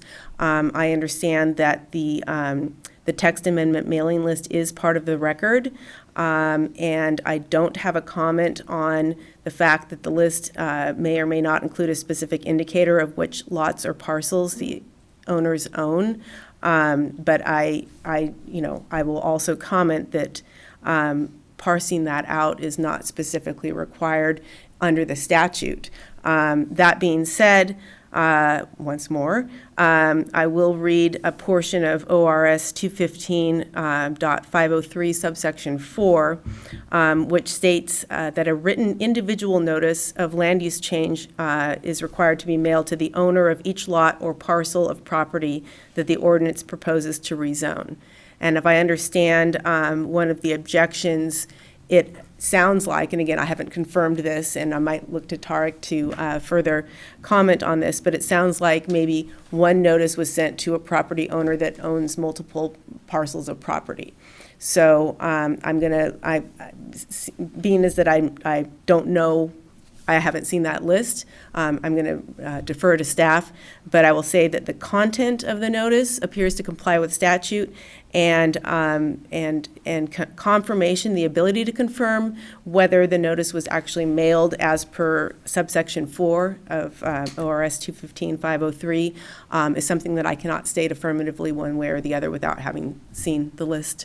So maybe at this point I'll ask Tarek to chime in. Sure, yeah. So the Measure 56 mailing list is essentially, it was, if there were repeat property owners or duplicates of essentially the same entity and mailing address, then there was only one physical mailing mailed to each of those owners. But that still was a very exhaustive list of nearly 5,000 properties. And so really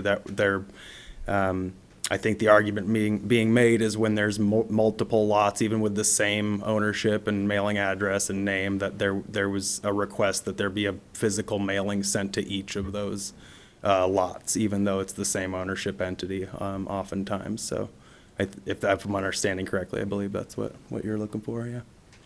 Right, yes, and so I did provide legal advice to various members of the planning department tonight, and stated that, I'd like to follow up. Again, in this instance, the notice itself, the language in the notice complies with the statute and how it was mailed, and then, if there was like an impact to somebody that did not receive notice, that's something that we would want to look into. So that's about all I can say on that, and I am, again, open for questions. Okay. Okay. And then the final note really delves into the legal arguments of Schwabe, Williamson, and Wyatt, both Mr. Smith and Mr. Katsaroff, and the applicant, their attorney, and then a couple of LUBA cases. I am familiar with these cases, and my understanding is that that the statute applies until there's a map, and when there's a map that's adopted in compliance with the statute, which I confirmed at the last hearing, that the map was adopted and it wasn't fully in compliance with that statute.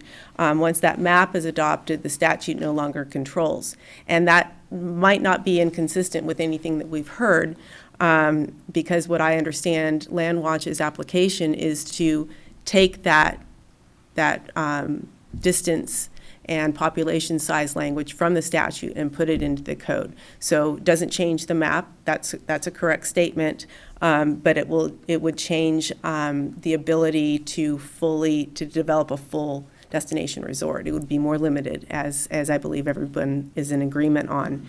So I would be happy on behalf of the county and county legal to provide additional written analysis, but there would have to be a decision by the Planning Commission to leave the record open. So again, just kind of speaking fairly off the cuff, and not knowing the level of analysis or how far you'd like me to go into that. Happy to do so, but I also understand the impact on timing of deliberations and closing the record. Just a brief clarifying question. About how long does that sort of thing take? Like a week, 2 weeks, or like 1 day, or an hour? Well, I'm pretty efficient. I know you have other responsibilities. We're not your only thing. That's true. Today's Thursday? I'm very confident that I could have it done within 1 week, probably sooner than that, but, just trying to be realistic. Okay, thank you. You're welcome.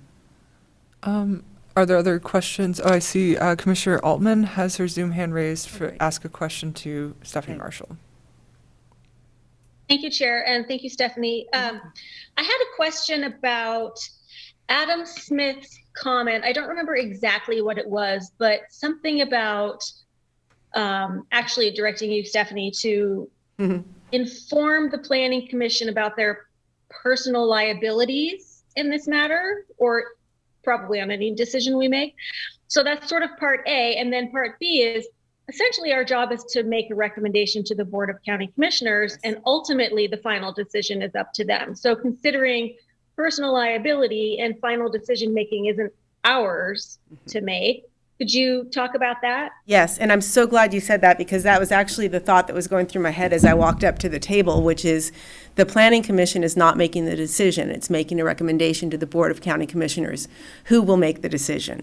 So, and I understood Mr. Smith's remark to be potential liability of the county, not individual commissioners. I did not, I didn't hear it that way. And the same would apply to the Board of County Commissioners, the board itself, those members likewise, just as the Planning Commission commissioners here would not be personally liable. Yeah, that would not be the case. But your comment is accurate. The Planning Commission considers all of the testimony and the record that's before the commission here and makes a recommendation to the legislative body, which is the board, and the board has the authority to make that decision and and potentially adopt an ordinance if they decide to approve the text amendment application. So question about liability to the county then. So Is there anything about this text amendment that would be a liability to the county potentially? Well, what we've heard, and that's something, I mean, I could delve into that more That would be the in my memo, but, you know, it's whether there's a taking of private property rights, you know, Measure 49 and 56, you know, I mean, you have these rights and now all of a sudden you have these rights, and what are the potential liabilities there? And that requires a little bit more analysis. I can give you the thumbnail here, but it would require more analysis. Yeah, that totally makes sense. Okay, cool. Very good. Other questions from the commissioners for Stephanie Marshall? Okay. And I'll also add that for members of the public who may have questions for county staff or even Stephanie Marshall, I believe you can submit those questions to staff at any time via the email or give a call. Even if our comment period is closed, you can still ask the staff for information at any time. Right. Okay. Let's see here. So in that case, are there others? Oh, good. I was just about to ask. We're going to have Will Groves come up and provide some comments from our county staff. Yes, thank you. For the record, Will Groves, your planning manager. I just wanted to note in the Zoom chat function, apparently the question and answer function was left open. And I wanted to let anyone know who had left comments in there that area is not kept open to retain testimony. So to the extent that they have something that they would like to be before the Planning Commission for consideration, they should put that in an email and send it to us via the comment channel. That text chat area shouldn't have been opened and isn't recorded or retained. Okay, thank you. Yeah, so please, in case you missed any of that, please do email your comments. If you made any in the question and answer chat, please do email them to the county. And do we have that address handy? I've already reached out to the folks Okay, that were great. commenting. I should have verbally made a statement here, but they've already, the folks that were making comments have already emailed me versions, so I think we've covered most of that. Excellent. That's reassuring. Thank you. Anyone else? Okay. So in that case, we'll be moving on to our next steps. Oh, I'm sorry, Commissioner Williams. Please go ahead. I'm not sure, this might be for council.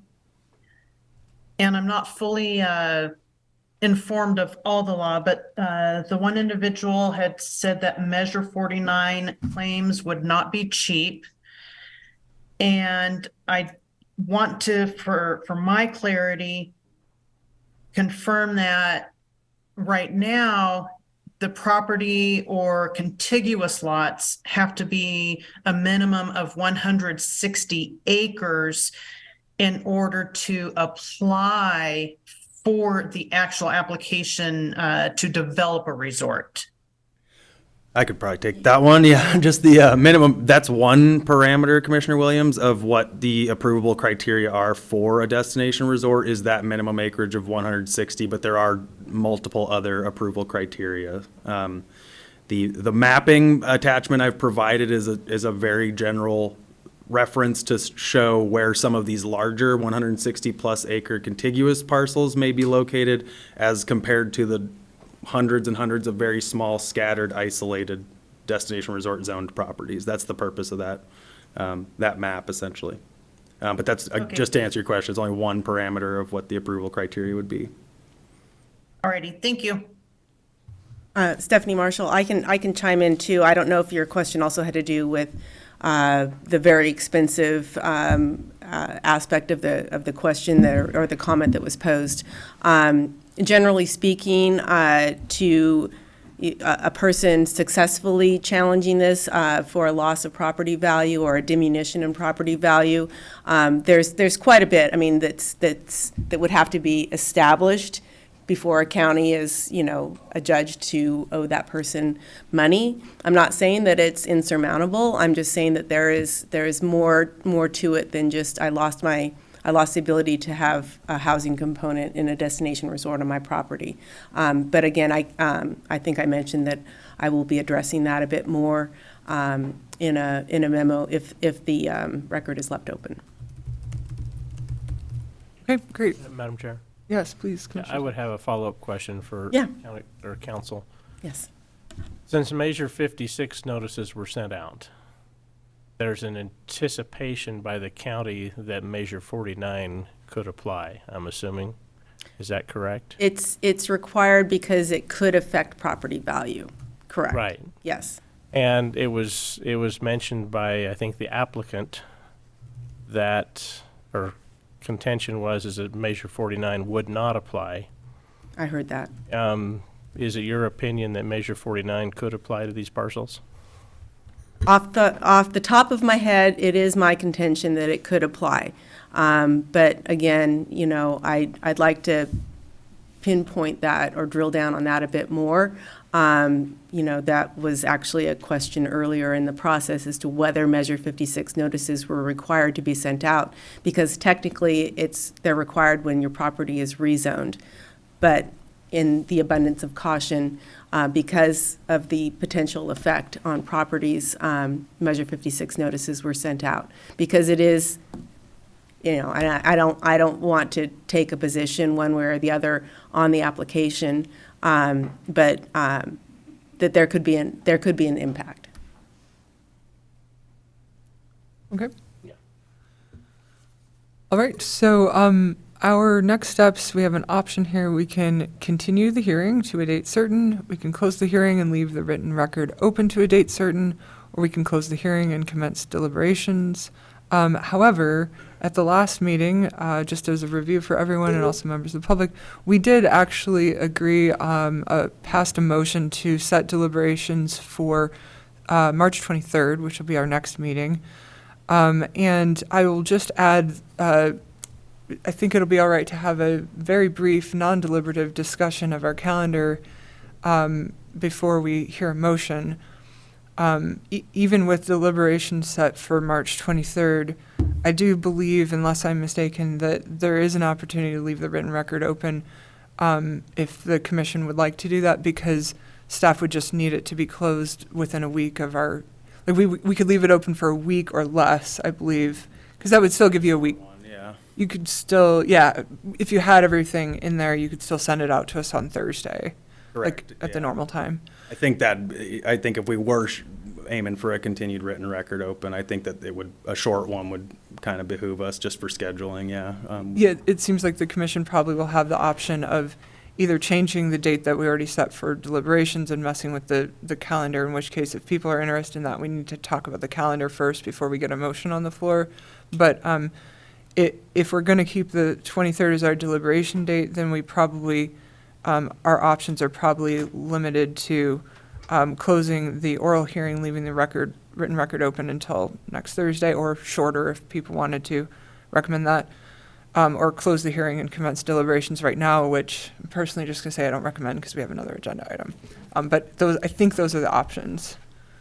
Just on one nuanced piece of it is I think the Thursday would be, I would not have time to upload things in time for the week prior deadline, so I would recommend like Tuesday or Wednesday at the latest, probably even Tuesday, just in case. So if a commissioner wanted to make a motion, sort of leaving the written record open, they would need to make that motion to be Tuesday or Wednesday, the 14th or 15th, in order to allow for time in there. My recommendation, just based on time alone, yeah.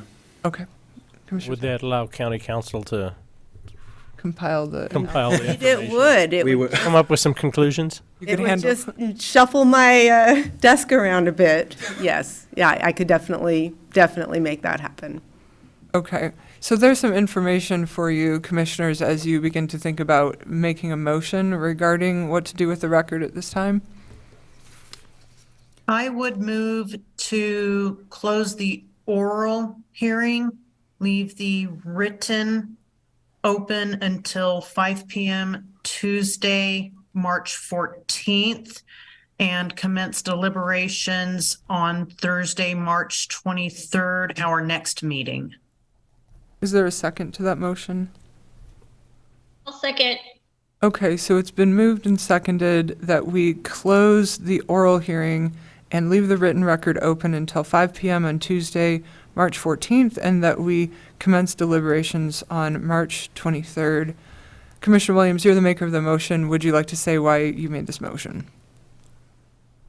I believe Council Marshall has information that will help us shape our opinions.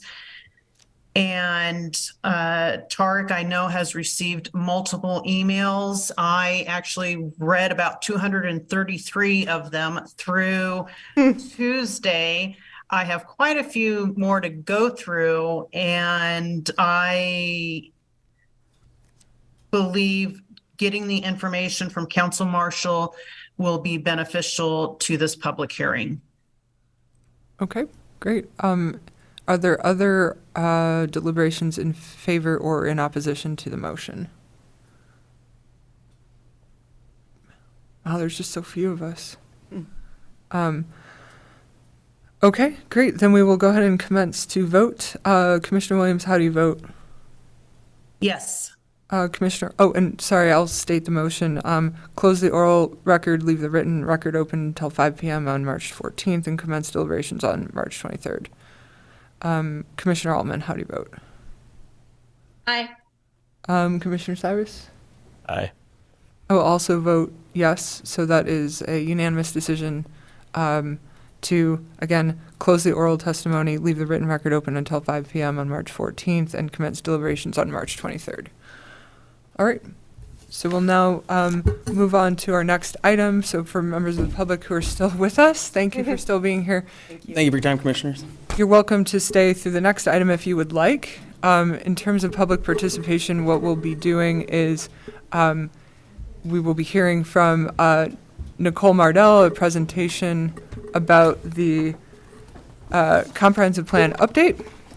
And if, to the extent that people would like to comment on this, what we'll be doing is asking people to jot down notes about their thoughts. And then at the end, if you're a member of the public and you'd like to comment on what you think is most important to you, then we will have a moment at the end to do that. But we will not be taking comments from the public throughout the presentation tonight.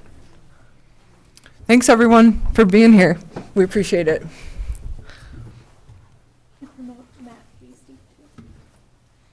Good evening. Hello. How are you doing this evening? For the record, Nicole Mardell, Senior Planner. So our consultant, Matt Hasty, is joining me as well. Just due to the time, it's about 7:30, we wanted to ask how late the Planning Commission is willing to go this evening. We do still have quite a bit of content to go through, so we just want to make sure you're comfortable staying past, maybe 9:30. Let's have a brief discussion about that. Are there people who cannot, if you cannot stay past 9, please raise your hand if you're going to need to go for any reason. Okay. So yeah, I think it's important to do this, and we're here. So I don't see anyone objecting, so let's move on. Perfect, excellent. So Matt Hasty, as I mentioned, has joined us, so I'm going to tackle the first part of this presentation today. So as you can see, we have a couple agenda items, mostly to go through our engagement results, and then we're going to dive into the first set of policies that you reviewed, which was on the topics of agricultural lands, community engagement, and land use. But this round of policies includes community input from our process, which previously we didn't have. So just a reminder of where we are in the project schedule. We're about halfway through. So again, we've completed our first round of engagement, diving into your initial review of policies, and then this spring we're going to kick off, based on some of your feedback, our second round of review. So still have quite a bit of time in this process. So I'm going to skim through a lot of this material surrounding engagement just for the sake of time, but in your packet today you had 3 different attachments. The first was an engagement audit that noted some of the targets that we set for community engagement in our first round of open houses.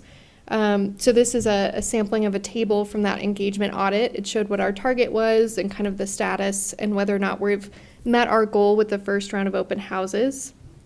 Some of these goals, of course, are throughout the duration of the projects. That might be why a box isn't yet checked. The second item that you saw in your packet was a open house summary. So this included some pretty detailed information from the online and in-person open houses. I believe you've seen these themes before, but again, in the material, I think that item alone was over 100 pages, so it just included some of the comments from the online open house, and then also some of the poster comments from the in-person open houses. So just quite a bit more context for you to read through to understand some community perspectives. The last item in the packet was a meeting and a box summary. So as staff noted in the materials, we met with about 56 groups and over about 200, I believe it was 283 or so participants. So this was a really great way to have more in-depth conversations with community members about key issues facing the county. So that attachment as well contains quite a bit of information about a variety of different perspectives. So for instance, on the topic of agricultural lands, we had pretty wide-ranging perspectives on how those lands should be used. So really great content, I think, there for you to review and take to heart as you contemplate some of the policies this evening. So with that, I want to move into our goals and policies, the meat of the discussion this evening. So Matt, I'm going to turn it over to you for you to take over. All right. Thanks, Nicole. Thanks, everybody.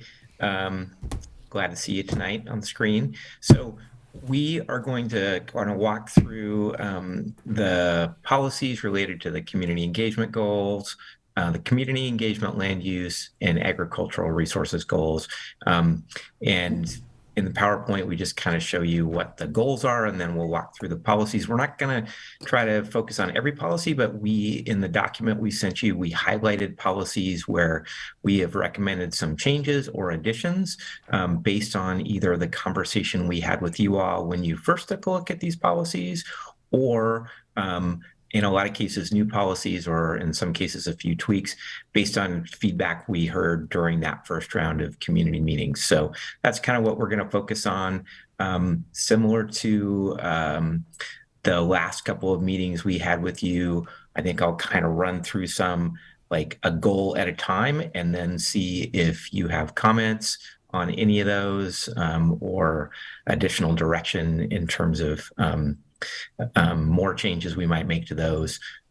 Again, either the ones that you all talked about last time or the new ones that came out of the community input. So I think we'll switch from the PowerPoint to the that Word document I sent you, and I will share that. And we'll just kind of walk through those. I'll try to summarize things, relatively briefly if I can. There we go. And then just again, kind of get your thoughts on those things where we have the new things or changes. So we're going to start with community engagement policies. So the first goal, we made some changes to the goal language based on the discussion with you all. Really kind of provided some or included some stronger language around providing a public involvement program, not just kind of maintaining it. So that was one change there. In the first policy under this goal, we talked about the role of you all as the county's committee for community involvement, and kind of heard, that's a really important role for you to serve. So we updated the language to reflect what we heard from you, which is continue to convene the Planning Commission as that group. And then there are a number of additional policies under this goal where really we didn't make any changes based on what we talked about last time. We did add some additional policies in the section under this first goal based on community feedback during that first round of outreach. So that's the ones you see highlighted on this page. First one just talks about investing in supporting educational resources for folks about information related to sort of a variety of issues associated with rural living in rural areas. Second is promoting civil discourse. This was something you all raised, and it's also something that people raised in the outreach phase. So you'll see another policy related to this same thing later. And then just exploring new and innovative ways to reach people. Technology is changing. There's always kind of new and innovative ways to do that. So we added a policy about that. So those were the the changes or the additions we made under this particular goal in community engagement. So maybe I'll just pause there, see if you have any comments, questions, thumbs up, whatever it might be, and then we'll kind of move on to the next goal and the policies under that. Comments? Thumbs up? Thumbs down? Matt, would you mind scrolling up to the top of those? Sorry, I'm trying to do it on my own machine here, and it's sideways because it's a PDF, and I can't rotate it. So let's see. Yeah, you just tell me if you want me to scroll up or down. Thank you. Yeah.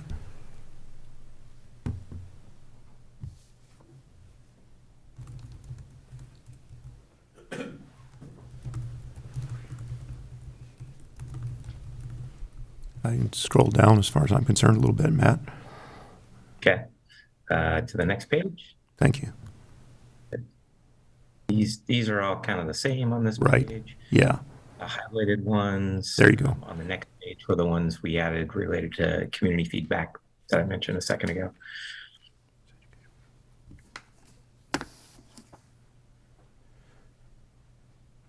Okay, and move on to the next, please. Okay, I sort of paused here just to see any comments on these ones under this first goal. I saw Commissioner Williams give me 2 thumbs up on the screen. But any other comments from anybody on this batch, and then I'll kind of briefly run through the next set. Let's go through the next set. Awesome. Okay. So second goal, not really changes to the goal here. In the first several of these policies, no changes. These are all things that are essentially kind of in the existing comp plan. We just restructured, sort of reordered them, but didn't really make changes to those. Kind of same thing all the way through 1.2.5 here, but we did add a new policy, 1.2.6. Again, it's kind of all about civil discourse among committee members and the public. So that was based on the discussion we all had last time. I think, part of what we heard was like, gosh, maybe we shouldn't have to have a policy that says that. But at the same time, it's a goal. It's something that is important to folks. So we did add that new policy there, and it kind of echoes the one up above as well.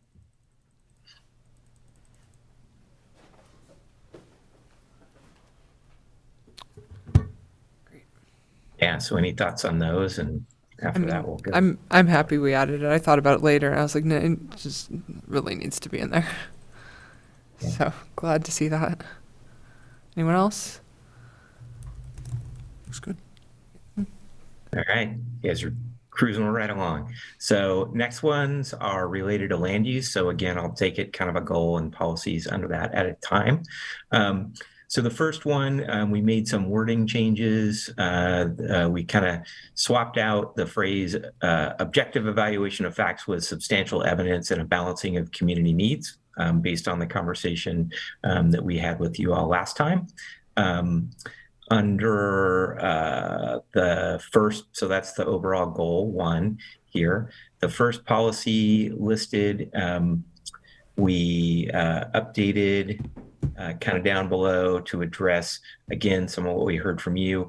And this one, the change really was to sort of be clear about when we're talking about balancing consideration of private property rights and economic impacts with other community goals, we added the words identified in the comp plan. That is not just kind of whatever we think the goals might be, but the goals that are identified in the comp plan, to just be a little more clear about that. So that was the change there.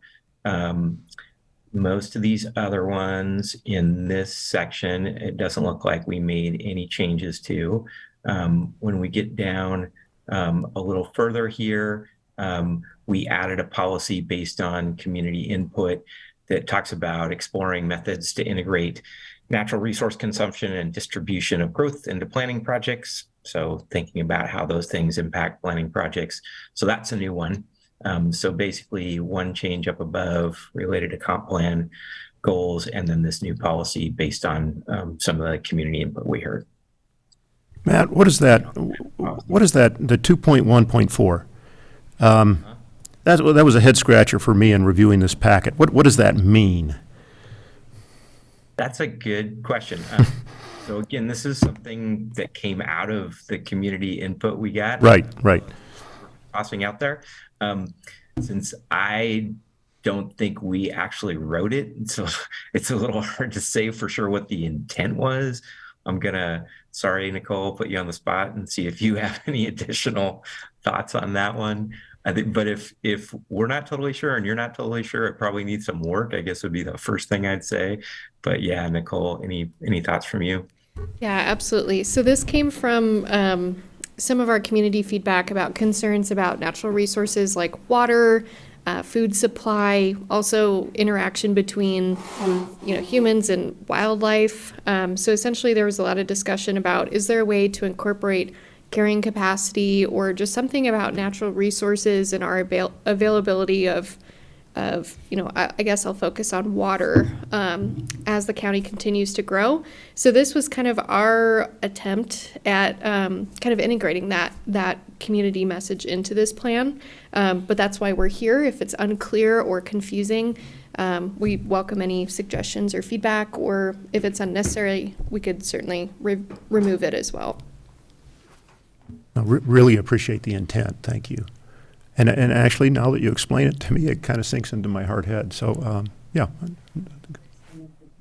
I would think natural resource consumption may also involve like trail usage, outdoors, definitely water consumption, but just natural resource, the outdoor lifestyle we all enjoy, and major reason we are all here. And distribution, just being able to get to it and enjoy it in a proper manner. Okay. Satisfies mine. So it sounds like kind of like the intent, but there's some clarification we could make here, and maybe even some examples such as, but not limited to, kind of language. So it's a little clear about the types of things we're talking about. That might be helpful. So yeah, might be helpful, Matt. Maybe something about natural resource impacts. I think what they're driving at is consumptive use instead of non-consumptive use, and that's why now I see why that word is in there. But if Commissioner Williams also would like to see some clarity there, I'm fine with that. Okay. Yeah. All right. Cool. All right. I'll talk about kind of the next set here. So. We suggested some changes to the second goal here to talk about. So the original language said promote regional cooperation and partnerships on planning issues. We kind of clarified this to talk about coordination and support for regional planning efforts related to growth and major infrastructure investments. That's sort of the section here we're looking at. So we added that sort of additional language. And then we consolidated a couple of policies here. In a number of cases, you'll see in this section that we looked at the area-specific policies in other sections of the plan, and in a number of cases sort of pulled them into this section rather than keeping them in that section. So I believe that's where 4.2.5 was. So consolidated that, and then just kind of moving down, added a number of potential policies in this section based on community feedback. So 2.2.5 talks about encouraging cities to conduct urban reserve planning. That's something that the city of Redmond has already done. And so encouraging potentially other cities to do something similar. And I think the kind of intent behind this was planning for those areas around the city in a sort of forward, I guess, proactive way, so that you're not just kind of waiting till the next UGB expansion comes along and you've got sort of a lot going on. So kind of trying to get out ahead of growth in the areas adjacent to cities' existing UGBs. Hopefully that makes sense. So that's one. 2.2.6 talks about collaborating with federal agencies on a variety of land management issues, related to things that can or do happen or could happen on their lands. So coordination around that. 2.2.7 is supporting and reducing barriers to regional infrastructure projects that benefit the community. So those three are new based on feedback from community members. And then the next few are basically policies that were moved here and in some cases consolidated from the area specific policy sections. So those aren't really so much new language, although in the third case, the bottom here, we did consolidate some things, but they're more just kind of reorganization. So that's existing policy language in your comp plan, but suggesting moving it into the land use section here. So I won't read those. I'll just scroll down so you can see that last one, 2.2.10 is pretty long. That's related to the Redmond Urban Reserve Area and pretty specific policy language around land use policies in that urban reserve area. So I think that's all of the potential changes under that particular goal, which is a fair number of them. So again, I'll kind of pause and see if you have comments on any of those comments, questions, concerns.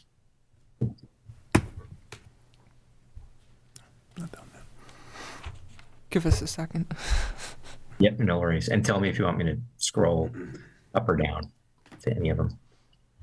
Does anybody have any comments? Requests for scrolling? Okay. Well, I will scroll down so you can see okay. The new ones.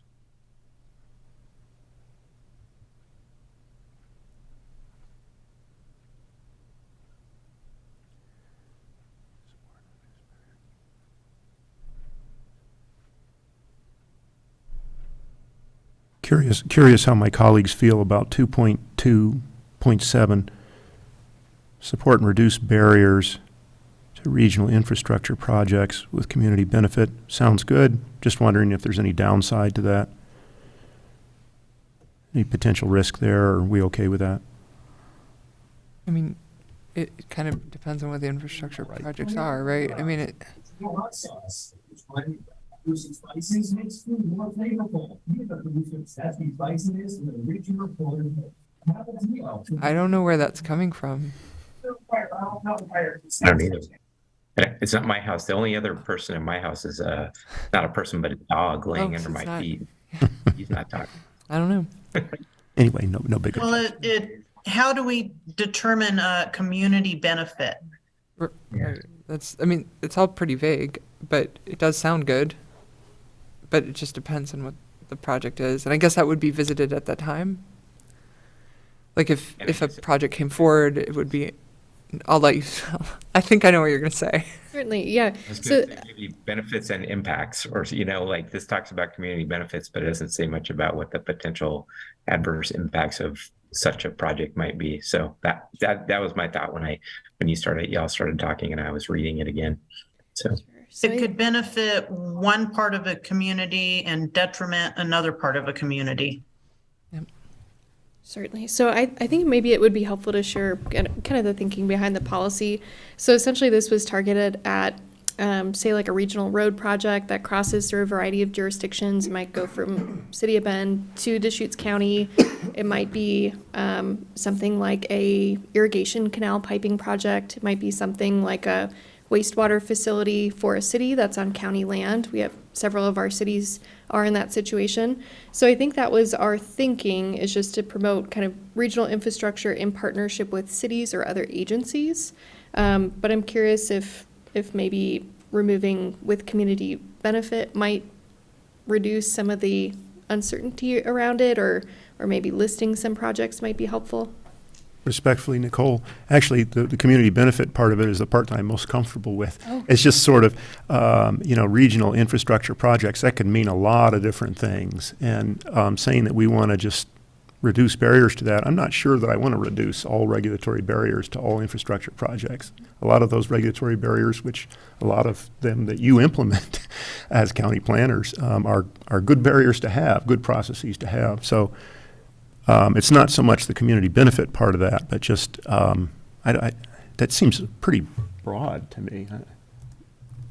I specifically think of the Lapine reroute where a couple $1 million were spent to benefit the community. and not enough testing was done, and the reroute cannot go through because there's an old lake under La Pine that started sinking the new kind of overpass or surround pass. So that was a massive infrastructure that would have had community benefit, but enough testing was not done. And so millions of dollars were spent that were lost.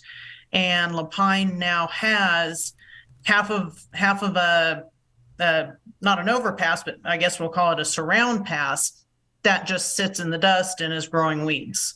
So I think better clarification there. And that's kind of just like the main thing I think of. Madam Chair. Yes, Commissioner Cyrus. Yeah, I guess I would just look to the fact that these are overall goals and policies, and we're still at the 10,000-foot elevation on language. That, I see nothing wrong with the existing language. I would see it, fairly beneficial to have similar type language to help move things through, whether it's a major irrigation project or highway infrastructure or something that's, community-wide benefit that doesn't get bogged down in the process for 20 years. Yeah, that was kind of my question, was sort of like, I agree, it is really broad, it's pretty vague, but is that okay at the 10,000-foot level? Is that kind of what we're looking for with this level of review? Or, yeah. Yeah. Matt, would you mind answering first, just with your experience? Sure. I do think you don't want your policy language to be so vague that it's really open to interpretation, or that you think it leaves out kind of key elements or aspects. Like, I think partly what I'm hearing here is, well, this might be okay some of the time, but how do we know? Or it doesn't really include any language about sort of balancing the community benefit with potential adverse impacts, or with really a vetting of whether or not a project's feasible. So it seems like, while we don't want to just sort of tack on the words, if feasible to everything, we might want to add some clarifying language to this one. So I might suggest that, just given the various comments we've heard on this one, that we might want to come back to you with some additional language that at least makes it not quite as vague. Let's put it that way. That makes it decent general policy language, but at least addresses some of the comments that we've heard. I can't tell you exactly how I would rate it right now to do that, but I could think of some words or phrases we might add to address some of what I've heard. So that's my at least starter thought. And I certainly don't object to seeing some alternative language, but I think the words community benefit leaves you open to having interpretation on whether or not it does benefit, and whether there's underlying problems that would create a non-benefit. So I like I say, I think it's broad enough and general enough that it could be interpreted almost any way, and I think that's kind of, like I say, the level we're talking at this point. Okay. I do agree that we definitely need some infrastructure projects in Deschutes County. So that was just my food for thought. Commissioner or Vice Chair Hovkamp? Yeah, totally agree with you, Commissioner Williams, that there are lots of infrastructure projects. I would be 100% behind, transportation projects that alleviate congestion, a lot of different infrastructure. But there might be infrastructure projects that the community has concerns about. I can imagine a wastewater facility project that goes in the neighborhood, or we could sit here and come up with dozens of infrastructure projects that we probably really shouldn't reduce the barriers to. So Matt, thank you for at least being willing to, and staff maybe take a look at the wording there a little bit. Yeah, it seems, Matt, I get the sense that you're capturing this discussion pretty well, and that you'll come up with something good to throw at us in the future. Yeah, which is a reminder that I need that. I am capturing it mostly in my brain, but I'm going to start writing things.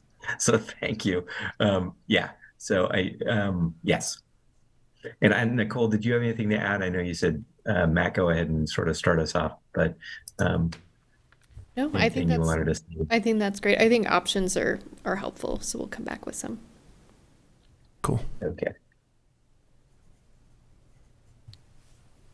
So I am going to type a quick note here. And I've been taking notes as well, Matt, just so you know. Okay, awesome.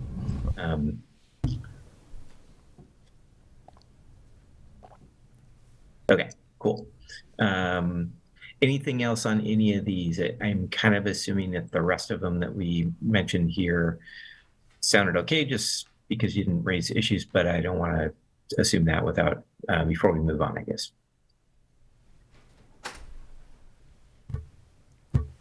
Commissioner with better eyes for details, look at that the long one there, see what you think on that, 2.2.10. The long ones kind of in your existing plan, just in another section, but it's a consolidation of policies related to the Redmond Urban Renewal, Urban Reserve Area, excuse me. Okay, so it's existing language more or less that's consolidated.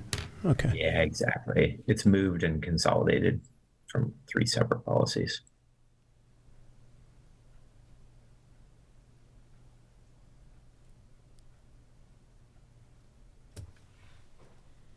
And there is a lot there. Multi-part policy. And I guess probably maybe helpful, Madam Chair, Peter Gutowski, Community Development Director. This is language, as Matt noted, that's coming out of the urban reserve area process that we followed back in 2005. In designating an urban reserve, there's an obligation to adopt these types of policies to implement the urban reserve combining zone.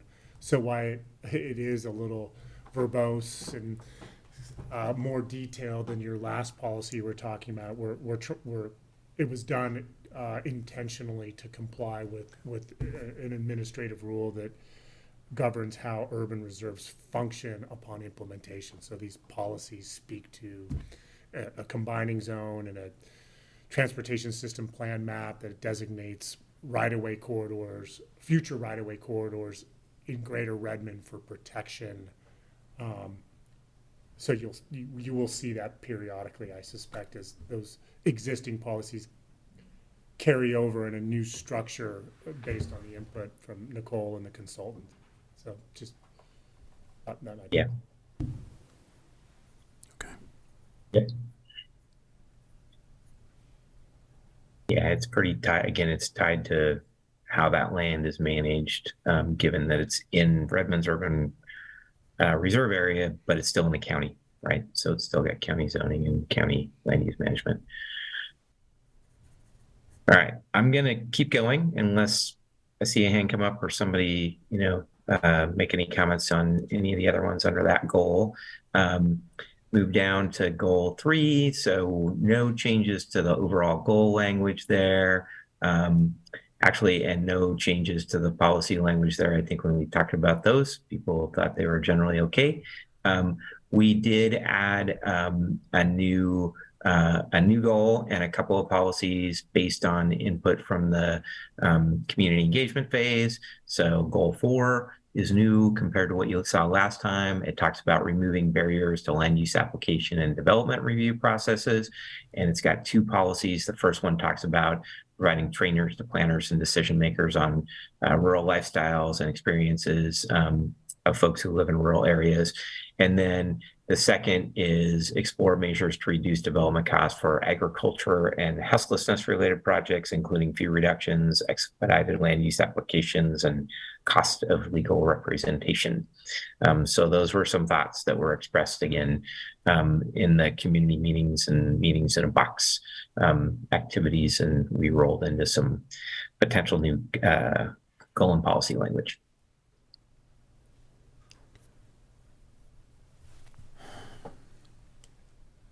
I mean, this came up in our farm panel too, a little bit with the potential for fee reductions, expedited land use application. It's at least those 2. We had a spirited discussion or lengthy discussion about that, so it's coming up again here. But I think my comment is just like, that's good, because we talk about these things, at other times. It's really nice to see them coming together into the plan. Madam Chair, can I come out? Yeah, please. Maybe removing onerous barriers or excessive barriers. There is a way to read this goal that is frankly patronizing to professionals, staff at the county, that says that they need training to understand rural lifestyles, and that they're not already doing the best they can in regards to efficiency. So I don't think that that's an obscure reading of that. I think if I were staff, that would smack me in the face, that I need some additional training to understand my job. Well, if I am qualified and certified and degreed and work as a professional planner, it smacks of a patronizing tone. I don't see, I don't know, maybe you staff correct me. Are you intentionally inefficient? Yeah. I didn't, I'll jump in and say I didn't read it that way, actually. I do see what you're saying. But, I think I hope you guys aren't, I mean, if you're offended, then we probably should change it. But the way I read it was often people will get training on different cultures, like sort of a cultural competency sort of training. And it is different to live in, like if you're a planner and you live in rural county, or you grew up in a rural area, or your family members have jobs in sort of rural occupations, then you're totally in that culture and you really understand that. But like, I don't really think it would be out of line to suggest that kind of like, having a training put on by people that live in a rural area and work in rural jobs. I don't know, seems like it'd be helpful, but I am curious what you think. Like how does that sit with you guys? Certainly. So I'll say I drafted the language, so I wasn't intending to be patronizing to myself, but I certainly, again, this is why we're here. This is very valuable discussion for understanding, how you're reading this language, because that's how another community member or an applicant could read this language.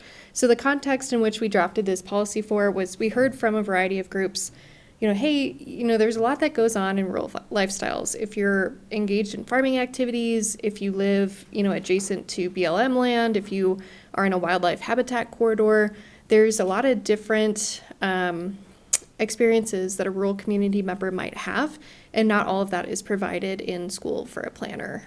So even knowing best practices for setting an irrigation line might be helpful for a planner in understanding a land use application. So this was, again, just an attempt to maybe keep up to date with, best practices in terms of training.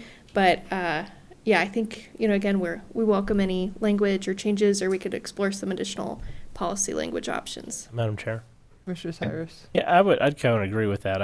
And maybe, possibly you change the word experiences to nuances or something like that. But yeah, I see nothing wrong with, if somebody's got a lot of experience and background and understands agriculture, they don't need this, or no reason to subject them to it. But somebody that moves into the area, takes a job at the planning department from downtown Portland or some place that has no concept of what agriculture looks like and stuff in the rural areas, I think it's appropriate to at least bring them up to speed on what to expect and what kind of goes on.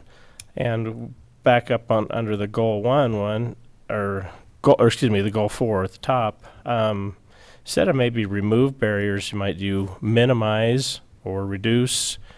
I don't know that you want to raise them to the level of being onerous or significant to start cutting down, because quite frankly, Deschutes County is currently one of the most difficult counties in the state to get approvals for agricultural type activities. I don't necessarily we need to remove them, but at least reduce them. I just want to also note that Commissioner... Or minimize, but yeah. Hands up. Commissioner Williams? Commissioner Altman had her hand up first, and I do have a comment, but I would defer to her. Commissioner Altman. Sorry. Thank you, Tony. Okay, thanks. So for policy 2.4, And I wonder if, I mean, I don't know how nitpicky you want to get here, but instead of provide training, if there are people who grew up in a rural area, then they probably don't need it and they understand what it's like to live in a rural area. But maybe you could just change the word provide to offer. So if there are people who, grew up in the city and they want to understand, they could maybe have a field day with an inspector or something. I don't know. And then for policy 2.4.2, I'm a little bit confused about the last part that says cost of legal representation. Where does that come from, or what is meant by that? Yes, thank you, Commissioner. So Peter and I did look at each other when this came on the screen. I think that this maybe was just a remnant of the editing process. So I think we can remove it. I can't exactly remember what it was referring to, but I think we should remove it. Okay. Oh, actually, I know this. Oh, yeah. And I would say with the policy 2.4.1, I don't know that it necessarily is just for agriculture. I live in the woods on multiple acres, on a well with septic, and part of the whole package I was reading was, at one point, some folks had recommended that planning commissioners not be allowed to live in a city, and I'm not going there at all. I'm merely saying that not all city folk understand well, and your well can freeze, and they don't understand septic and septic backup. So I might agree with the offer training, but I do believe that there's a very large rural population, and we are not always understood. And I live outside of Sun River, and even though they're rural, they are on community water and well, and they don't understand. They don't understand what we have to go through sometimes. So I'm in agreement that something about the policy is good. Just maybe the wording of it. Okay, so kind of just, I think I've heard from the majority of you that this policy, the intent is good, that we might make some tweaks to the wording, but it's a sort of reasonable and legitimate thing to suggest and promote. And that the last one makes sense to include things you talked about, but the last bit was probably a remnant of the editing process, so we'll clip that out of there. Was Will going to comment on that? Oh, my recollection was from our engagement with the High Desert Food and Farm Alliance that they had concerns about agritourism activities and the fact that some of those are relatively complicated to permit in certain circumstances, especially when they don't neatly fit into a category that was anticipated at the time of writing.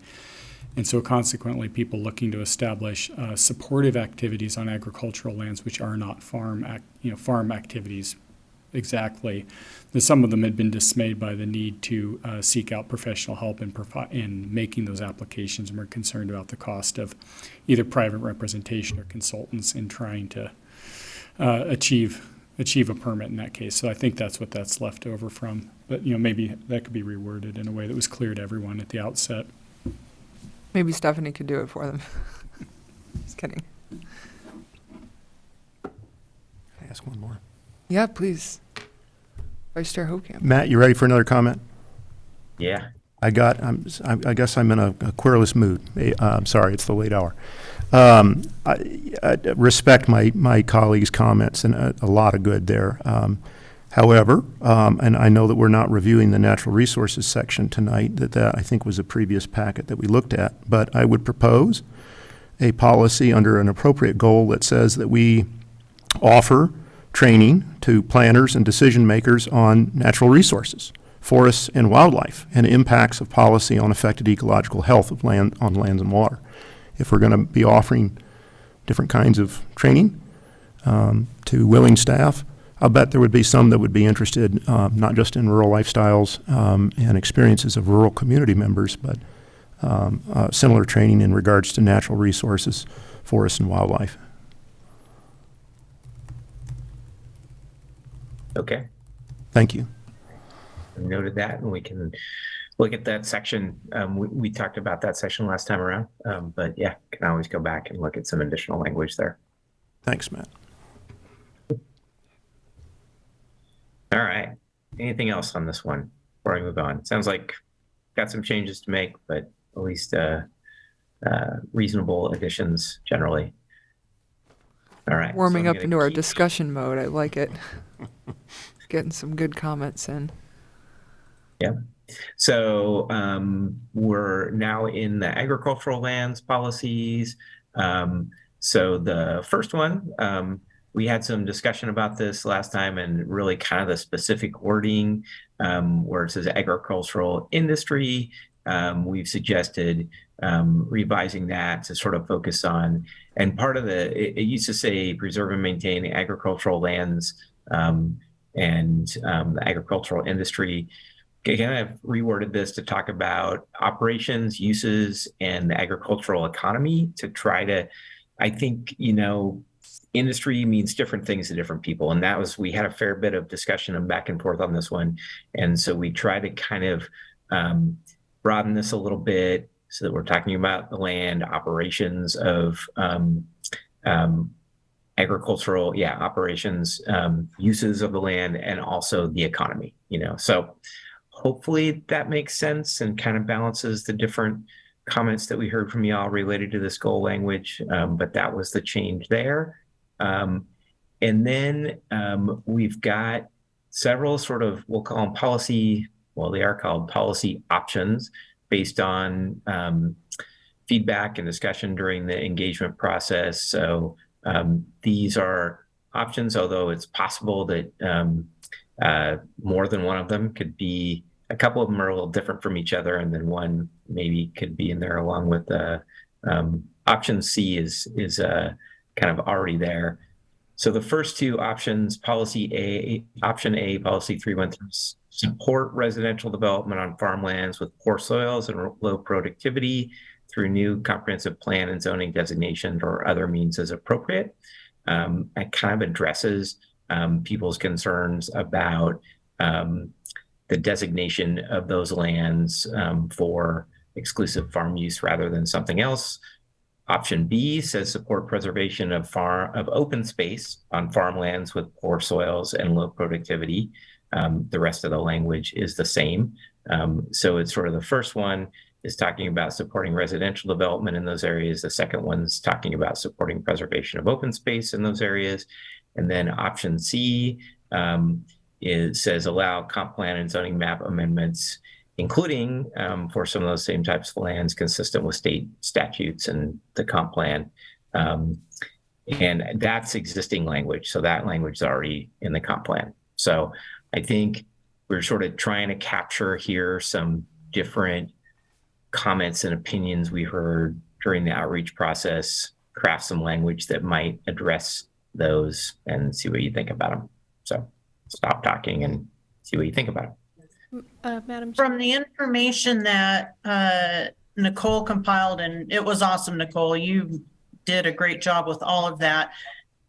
I felt this was one of the more divisive meeting in a box or open house issues. So I'd like to know what my fellow commissioners think, because this has a massive impact for farm owners, for wildlife, for residential development, especially farm workers.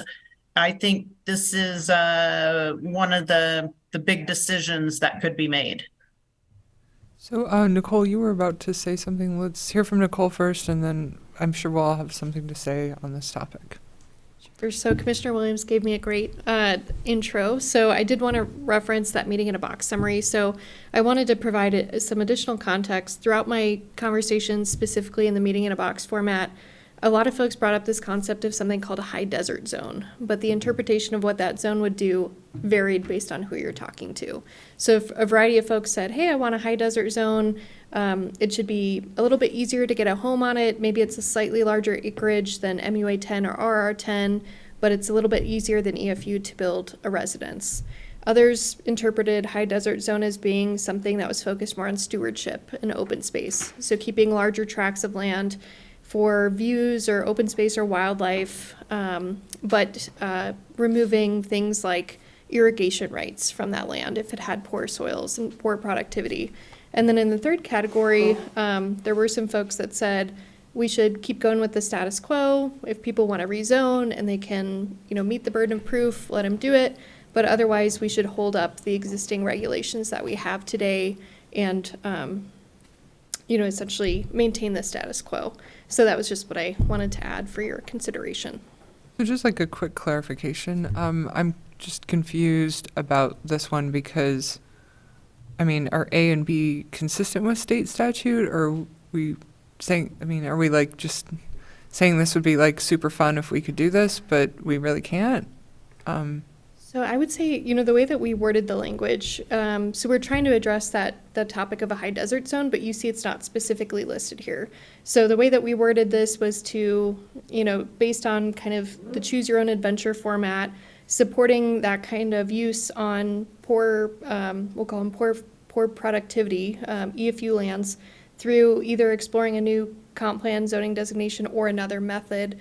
That would be, again, a project for us to explore. So this would be essentially setting the stage for kind of the vision for what you would want to see on that type of land, but the actual implementation would be a future project. We'd have to. How would this be different than our non-prime resources land project? Yeah, great question, I guess. That's why I'm just sort of like, I thought we weren't allowed to do these things. Sure. So I think that the notion here would be within the context of the rules that we get to play within. The county has some opportunity to encourage, explore, what might be done with these lands that, probably are not going to be turned into viable agriculture, in our lifetimes, barring some significant technological change. And that we heard really passionately from people that some people thought that those areas, I think everybody recognized that they had limited farming opportunities, although, certainly you can raise goats in a parking lot if need be. There's, any property can be converted, and you'll hear that argument. But, my understanding of the state land use system is that the purpose of the agricultural and the forest zones is to protect a resource. And in the forest, that's trees, and in the EFU zone, that's dirt. It's a dirt that has an unusual ability associated with it, and to turn it into pavement can be a mistake, in certain situations if you want to feed your society, particularly on the other side of the mountain. Those are some of the best farmlands in the world and the basis for, a lot of the legislation that we see over here. So within the context that we have, we've got a lot of juniper and rock that people have strong feelings about what should be done with them. Some of them really under option A would like to see it to be easier to get a house, that they find it frustrating that they have to argue that they're not a farm and that, their single house out on 20 acres, 40 acres, 80 acres, the idea that they have to go through a rigorous process, is frustrating to them. The option B would be that, a lot of people want to see these areas preserved, that they don't want to see urban or suburban sprawl going out across the landscape. And so in each of these options, certainly we're constrained by the state land use system. And so these would be approaches of relative effort, kind of, where there is opportunity, this would be encouraging the county to pursue legislative efforts, encourage, legislative perspectives in either way. Seeing where there were legislative opportunities in there. People had strong feelings and they wanted the comprehensive plan to take a position on which way we're trying to go broadly with these lands. And then option C, of course, is that status quo where that people can, as long as they meet the requirements, they can leave the farm zone and go into a rural residential zone with the rights and privileges that come with that, a house every 10 acres, basically. Madam Chair. Oh, go ahead. I was just, okay. Thank you, Madam Chair, Commissioner Cyrus. Just to build off of Nicole and Will's remarks, the just option C is existing policy language, as Matt Hasty noted, which that was done to emphasize that for those property owners that can demonstrate that they don't have agricultural lands, that they can go through a plan amendment zone change using the non-resource lands process. The Planning Commission discussed non-resource lands for quite some time, just a year or two ago. To put the concept in, I think, broader, even fuller context, there could be opportunities, and this is where the high desert zone comes into play. We know that there's a lot of controversy right now with a particular property, huge, several hundred acres in size. That was a plan amendment zone change, but nonetheless, people really focused on the intent of residential opportunities and residential subdivisions. And there's, what these policies, and I don't see policies option A and B being mutually exclusive one of one another. I mean, I think the high desert zone, just to put it in context, you could do both. Now, what does that mean? It means you could establish as a policy framework, subject to a program, a project, tremendous outreach, etc. But you could establish a zone, we think, that instead of a 10-acre minimum, maybe it's 20, and maybe it's clustered. But there's no discretionary criteria with the cluster development. So you could set up a zone that acknowledges that we've got rock and juniper, just as Will articulated as a perfect reminder that these aren't agricultural lands with viable agricultural soils with no opportunity for irrigation water.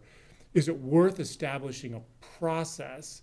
We can't establish a zone that has a higher density than 10 acres, but you could go the other way. Again, what that amount is to be determined, that allows for open space, that allows for a more streamlined residential development process that's more in tune with maybe resiliency and some of the water challenges that we're seeing with domestic wells. So that's where the high desert zone could go. And that's what these, again, we don't know what the right answer is. It's a community dialogue. But I think that's what this conversation that Nicole and Will's team have been hearing about, could we do it a little different? Because the non-resource land amendment experience, it's not going away. We're seeing more and more of these, and they're allowed to do it under state law. And so that's, I hopefully that puts it in a little bit more context to try to find that sweet spot that helps everybody. That clarifies that. That's all really helpful in answering my question, and it does make sense when you guys said that there are some options or opportunities within state law that could be explored, and that's what this is about. So thank you. Mr. Cyrus? Yeah, being one of the few people in the room that were here in the 70s and 80s when this was actually originally adopted, I might offer a little background on how we ended up with the EFU zones in this county to start with. And when the zoning first came to this county, I mean, prior to Senate Bill 100, there was some basic zoning. I believe it was 10-acre minimums for agriculture, 5s or 10s, I think, for the whole county. And as part of the process, they convened a bunch of committees. They convened committees to address different portions. The Agriculture Committee was convened of a bunch of folks in Deschutes County who were engaged in agriculture, and they actually ended up hiring their own attorney to help draft and write the rules. They identified criteria, identified specific agricultural lands based on soils and climate and water availability, to put together criteria to identify which lands in the county were actually viable for commercial production agriculture. They presented their proposal, and the overall master committee decided they didn't like it because it didn't include enough land. And while they were arguing back and forth on what land should be agricultural, the county ran out of time to submit their plan. So what they ended up doing was they identified the cities, they identified the exceptions lands and the subdivisions and those that were already committed, and they just whitewashed everything that was left with EFU. And so every piece of sagebrush and juniper and everything else was, I mean, they came back later and identified surface mines. That was a whole different process. Identified wildlife. Those were all subsequent issues. But the original EFU designation was essentially a catch-all for anything that didn't have another zone at the time. And since then they, more recently, they brought in a professor from OSU to help readdress agricultural lands. And as someone who is pretty familiar with statistics, once he started talking, it was pretty clear where he was headed with what he was doing, because the first thing he did was they convened another ag committee, and this gentleman got up and spoke, and he ran the data and the numbers, and he said, okay, the average farm size in Deschutes County is 10 acres. And everybody in the room, I think we can all agree that 10 acres, anything less than 10 acres is not a viable farm. And they all said, well, yeah, that makes sense. And so he said, okay, we're going to throw out the bottom half of the data. So then he ran the numbers again and came back and said, okay, now the average farm size in Deschutes County is now X. I don't remember what the number was off the top of my head. It was a few years ago. And he said, well, but, you know, we all agree that, you know, Lower Bridge and there's certain areas that probably are higher value farmland and are larger parcels. So let's take a look at it by segment or by different area of the county instead. And so then he came back with another set of averages for each different area of the county. And then he went to him and said, well, but you know, I think we can all agree that it needs to be irrigated agriculture in order to be a viable agricultural operation. And everybody said, well, yeah, that makes sense. And so then he ran the numbers again, and for each subzone, they decided that the minimum lot size was going to be the existing average of irrigated acres. For example, the Cloverdale subzone is, I believe, it's 63 acres of irrigation. That was the average irrigated acreage after you threw out the whole bottom 50% of the data for the Cloverdale area. The same with Tumalo and all the other subzones. And so really there wasn't a lot of thought that went into what should and shouldn't be agricultural. It had strictly to do with statistical averages of sizes based on criteria that kept changing, and that's after you threw out 50% of the data. And so it doesn't even represent the reality of what's on site because they've thrown out half the data set.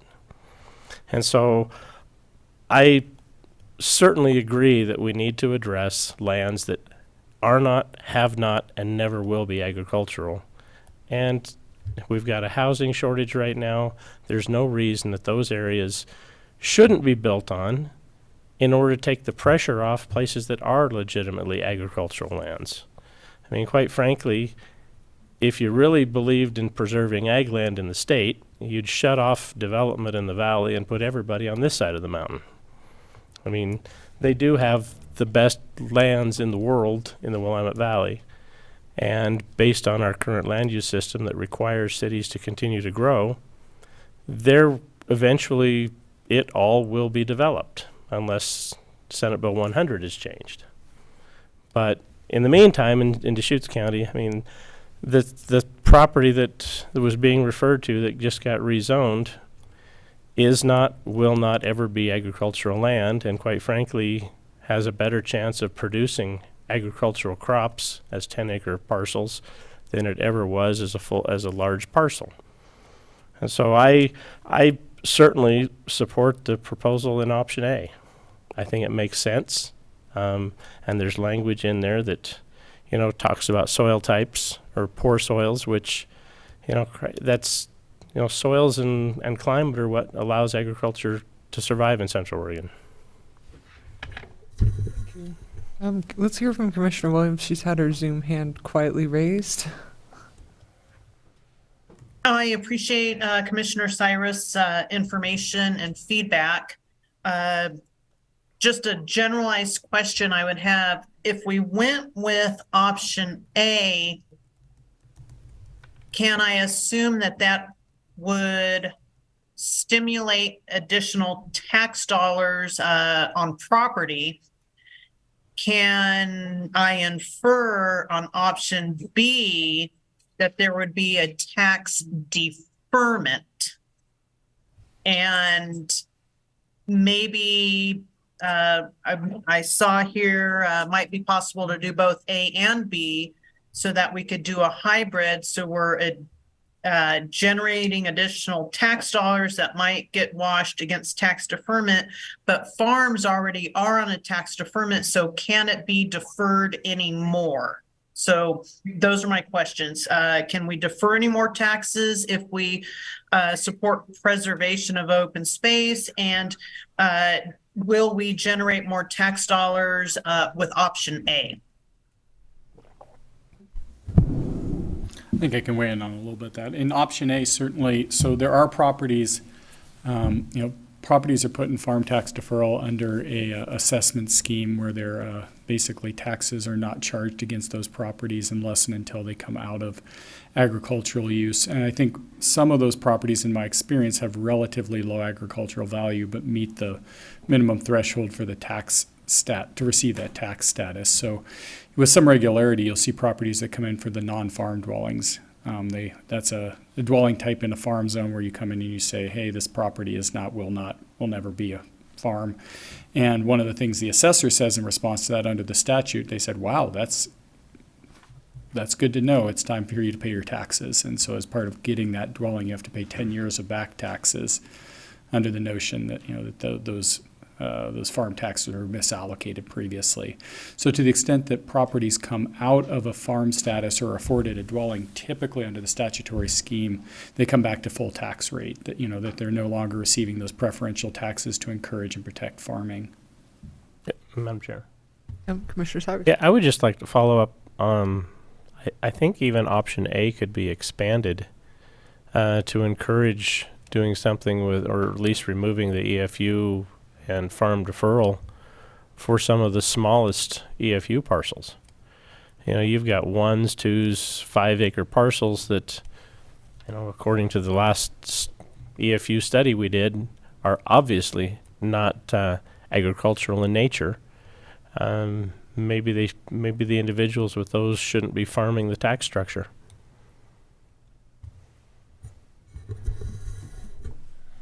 Okay, other comments? Please.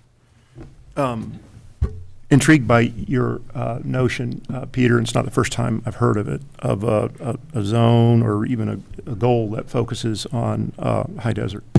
I think you're right. I think that could accomplish a lot of what are sometimes depicted as competing interests. But ultimately, I think it would clarify, and I think the time has come to really seriously consider that. I think it's a really intriguing notion, and I'd be interested in exploring that further. As to these options, I find myself asking always, is land that is not necessarily ideal agricultural land for certain types of agriculture, at present, as we understand it anyway, only good for development? And that's it. If it doesn't have deep, rich soils, therefore it must be developed and converted to rural sprawl. I think the majority of the constituents we represent would take exception to that. So I don't see a groundswell of support for the notion of if it's deemed at present unsuitable for the types of agriculture that we can anticipate now, not in the future. There's all kinds of innovation all the time developing, that we should forever, as they say, pave paradise and convert it to rural sprawl. I don't see, there's all kinds of agriculture we can anticipate, and there's all kinds of alternative use for land other than development. So I don't think I wouldn't be comfortable with making a recommendation on these different options maybe C, status quo. My preference, you wouldn't be surprised, would be for something aligned along option B, but I don't know that I have the support for that from our constituency. So this is a pretty major policy that you're looking at, a new policy.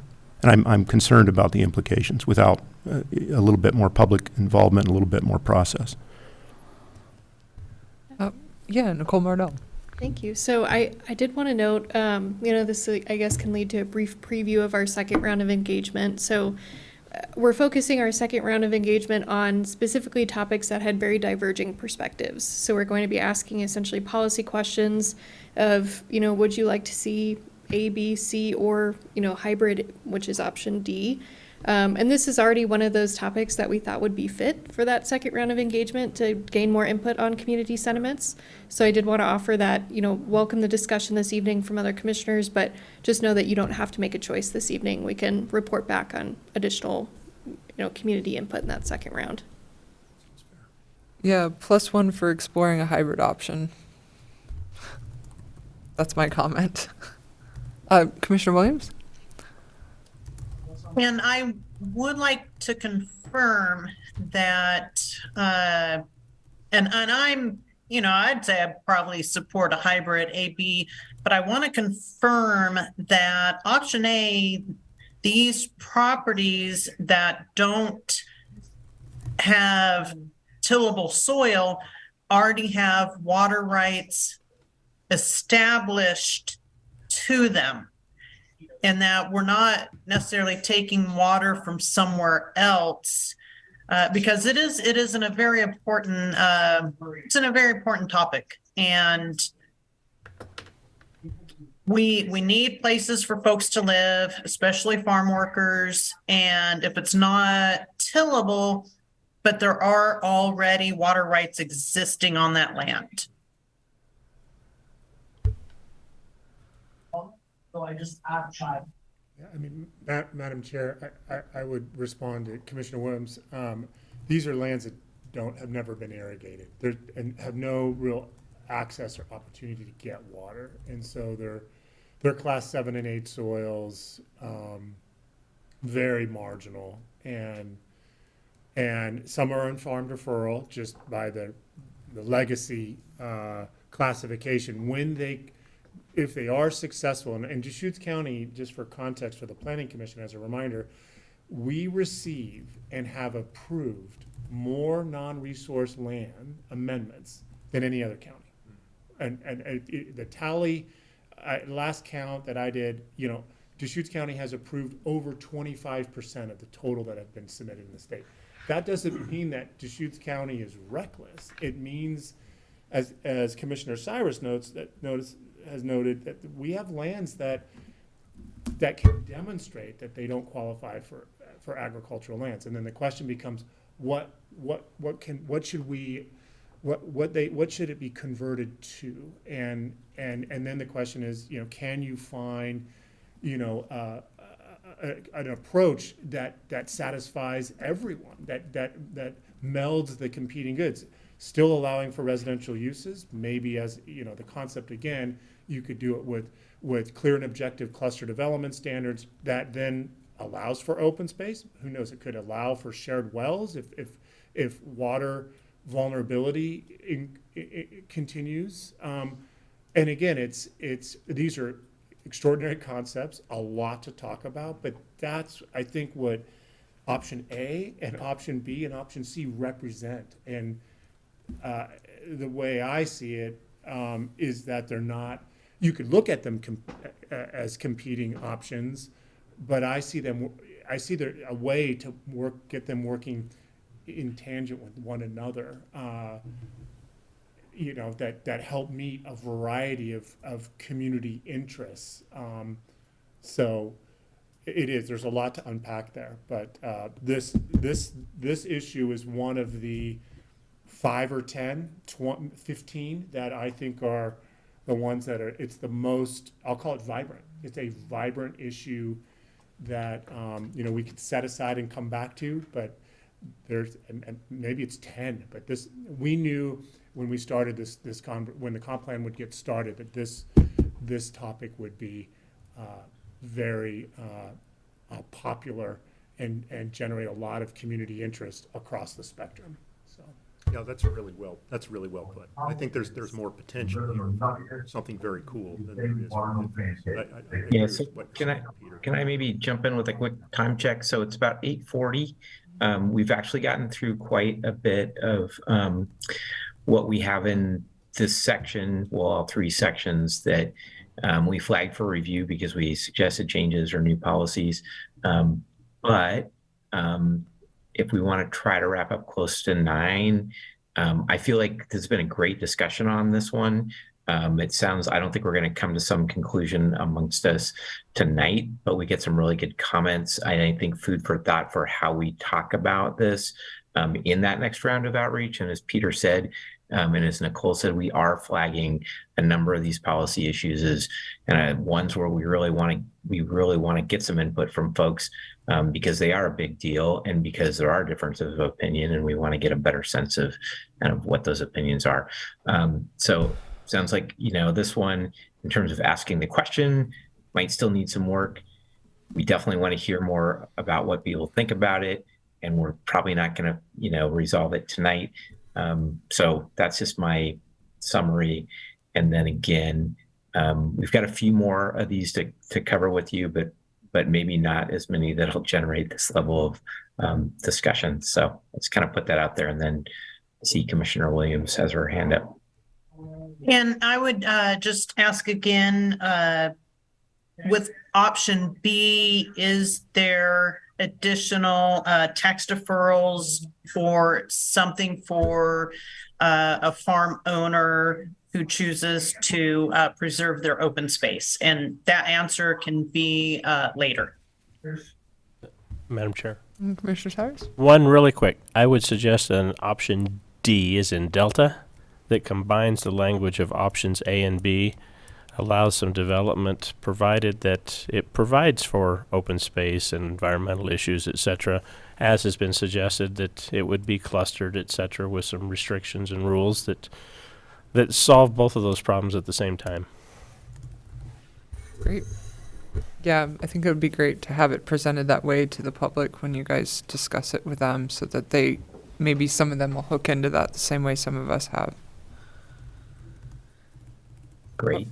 Sorry, one last thing, and I do know we want to get moving here, is I'm hearing something a little similar to, we saw Boulder County in Colorado has a kind of a countywide tax rate where they take in money, and then as farm properties engage in some sort of development. So, if you saw something where a home site was brought off a property, a conservation easement is either granted or incentivized, or, so there's money that's used not just to defer taxes from farming, but also provide other types of incentives for preserving these most valuable lands, in addition to a regulatory scheme. So I know that's something that's come up previously, and maybe for our team, something to keep in notes in that area. I know Commissioner Cyrus has shown some interest in incentive-based programs, and there are examples of it. Cool. Yeah, that's a good idea. All right. I know it's late and everything, but I just want to say I'm really glad we're having this conversation. Everyone's giving really good input. All right, awesome. So I did kind of just flip through in another window while we were talking. We've got like maybe 5 other items here to chat with you about. And again, I think some of them will go a little more quickly. So under the next goal 2, just some word changes to this one, replacing thriving with revenue generating. Again, just trying to be a little more broad and I guess positive with the language there. So that was the suggestion for the goal language. Policy 3.2.4, we updated this one to add land acquisition as a potential strategy based on the discussion we had with y'all last time. And then also added a reference to rural reserves and combined this with one of the policies in the area-specific section of the comp plan. And then 3.2.8, we added this policy. It talks about, and this is based on conversations with you all last time, it talks about right to farm provisions and coordination with other jurisdictions to minimize conflicts between residential uses and agricultural uses and promote viable operation of agricultural uses. So that kind of came directly from our conversation with you all last time. And I think some of the suggestions from Commissioner Cyrus. And then the last one, 3.2.9, was a new policy that came out of the community input process. And it says provide resources to support on-site efficiency upgrades relating to agriculture. So those were the potential changes under this goal 2, and the associated policies. So stop there and just see what you think of these. See if you have any comments, thoughts, like what you see, or have any concerns.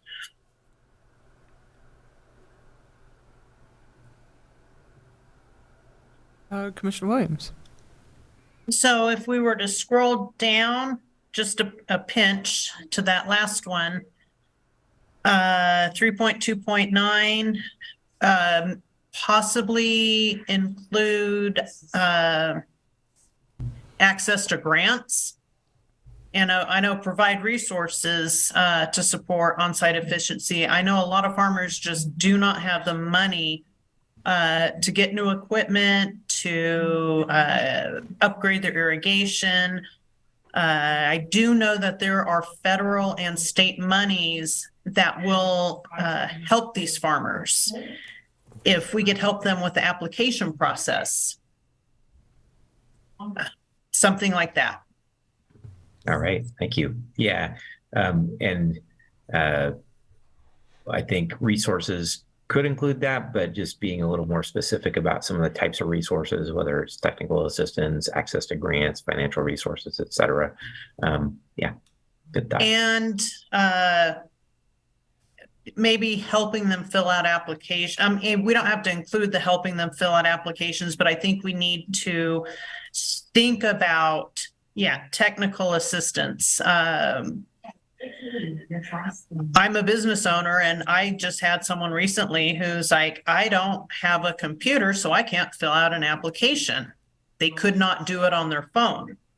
So a resource, maybe not a resource center, but just that technical assistance. Okay, great. Commissioner Cyrus? Yeah, I guess I kind of the same interpretation you had, Matt, is I looked at the word resources to include everything from personnel to financial to whatever, paper resources. If we need to clarify it more, a person could add a comma after agriculture and, list some such as's or examples of. But I would interpret resources to be pretty much broad enough to cover any resources you can imagine. I figure it never hurts to add examples. Some of the other policies list examples in terms of types of assistance or things. So, yep. Others? All right. Other thoughts on this one? Getting for these? Not seeing any head nodding. Okay. All right. I think there's just really possibly one left in terms of new stuff in here. So goal 3, no change to the goal language, and really to most of these under that goal, we hadn't made any changes, but we did add one new policy down at the end here. So 3.3.6 says remove barriers to farming by exploring land use fee reductions or expediting of agricultural related land use applications. And that's a little bit similar to, we mentioned some similar tools in other sections here. So just wanted to note that. Yeah, it seems slightly redundant with something we talked about a minute ago. I mean, I'll leave that to you guys if it actually is redundant or not. It just struck me that way. I think it's a good policy. Yeah, that's great. We don't actually have to discuss whether it's redundant. You guys can just decide. I'll just put the note so we That perfect. Yep. And other comments on that one? Okay. All right, wow. Good work. Great job, everyone. Well, I will, I just have one slide on next steps. Okay. So we'll swap again, Matt, and I'll share my screen. Okay.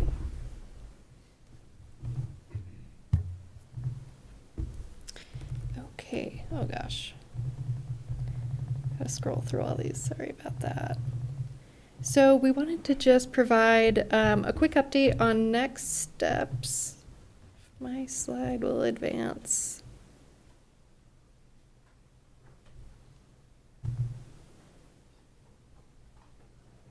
Sorry about that. My computer is freezing. So I'll just give the verbal update. So at your next meeting on the 23rd, we're going to review your last batch of policies. These are the policies that you haven't yet reviewed. So I believe it touches on topics, Matt, you might have to remind me, but it's public facilities. Matt, do you remember them offhand? I don't, but I can take a quick look and tell you. Give me just 1 second. Maybe you can talk about the other next steps, and I'll go and take a quick look and let you know. Just give me 1 sec. Okay. So yes, you'll review that next round. Destination resorts. I do remember several. Okay, destination resorts. I believe rural housing, rural commercial and industrial development, and area-specific policies. Yes. I think those are the 5. I'll go back and that's my memory, but I'll confirm in a sec. Perfect. So we'll come back to you with that package. And then I also just wanted to note, we've already started scheduling our next round of open houses. Those will take place primarily in April. So we're holding them in this round in La Pine. We're shooting to find a venue in Terrebonne, having some slight difficulty right now, but we're still hoping to hold it in Terrebonne. Our backup is in Redmond. We'll hold another in Sisters and Bend, and then we're holding some smaller pop-up events in Brothers and Alfalfa. We're also attending, some additional events this summer. We'll also have our online engagement. This is the use of that tool we've mentioned previously that was funded by our DLCD grant. So it's a tool called Consider Period It. And the hope is that it promotes more kind of civic dialogue through an online kind of forum format. And then through that process, after we complete that next round of community engagement, additionally we'll include some additional meeting in a box meetings.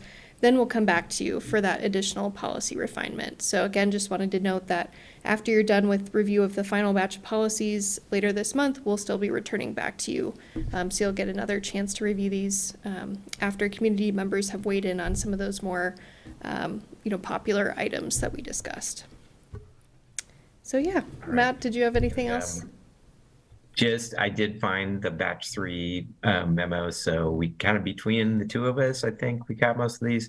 Housing, economic development, that does include kind of stuff related to rural and commercial development, public facilities, services, and recreation. And there's some kind of subheadings under some of those, which I'm pretty sure does include destination resorts kind of at the end. So those are the batch 3 topics. And I don't have anything else to add other than, just to repeat what you mentioned, that we're working on plans for that engagement, both in terms of in-person meetings as well as online. So, and I think we talked a little bit about that previously as well. Okay, great. Thanks, guys. Great job. Thank you. Thank you. Thank you for staying up late with us too.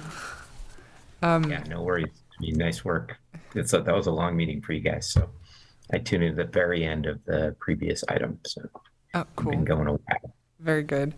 Okay, so now we're going to move to Planning Commission and staff comments. So let's go to staff comments first. You guys decide who's going first. I can go first. Okay. Madam Chair and Commissioners, I want to provide an update on the Planning Commission recruitment. The recruitment was open for 2 positions, an at-large and a Tumalo area representatives for 1 month, starting in February 1st, and then it closed on February 28th. We received 20 candidates. Wow. Those that expressed or lived in the Tumalo area acknowledged that to the extent that they weren't selected as a Tumalo representative, they would appreciate being considered for at-large. There were 13 Tumalo area representatives and 7 for at-large. And so what I was gone last week on vacation, on Monday, I created basically like a score sheet for the Board of County Commissioners for them to, I summarize the applications, the applicants, their experience, their interest, and respectfully ask the Board of County Commissioners to kind of rank their top candidates and let me know kind of what their approach is for the interview process on March 17th. On March 17th, I needed to know kind of what their top candidates are, and then I need to work with the board to understand, if I presume all 3 county commissioners are going to want to interview like they did last time. If that's the case, myself, Chair Karras, Vice Chair Hovkamp would be matched with a commissioner, and we would do 3 sets of panel interviews starting with the Tumalo area.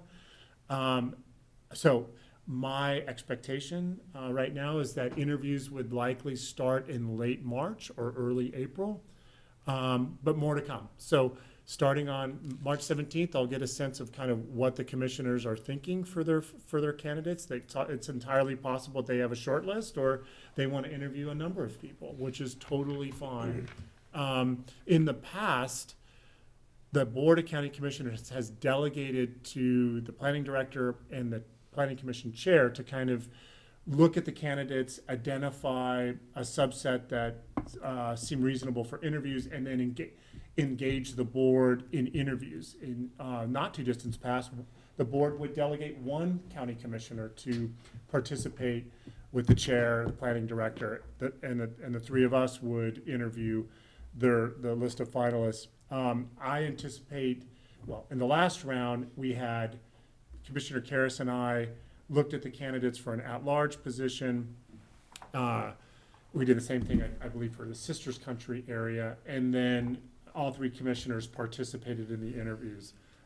Given the heightened level of interest and certainly the expectations that members of the community expressed last year, I am presuming that the Board of County Commissioners, I'm deferring to them. I presume that they will select their short list. And I think that's important because there was a lot of strong opinions about the prior selection process. So let the board select the short list, then look to the board to describe how they want to interview. So more to come on that, but as Commissioner Cyrus had just acknowledged, 20, it's a really stellar group of candidates, and it's a reflection, I think, of all the work that this commission is tackling now and on the horizon. So a lot to be proud of. My hope would be that the commissioner-elects would be selected in late April, so that they, if they wanted to, could participate in person or online as they begin tracking planning commission meetings, and can get an understanding of the dynamic, the decorum, the issues over the next 4 to 8 weeks. So I think at our next meeting, I'll probably have another. I would expect I would have another update for you, but very exciting. Thanks for the update. Okay, Will?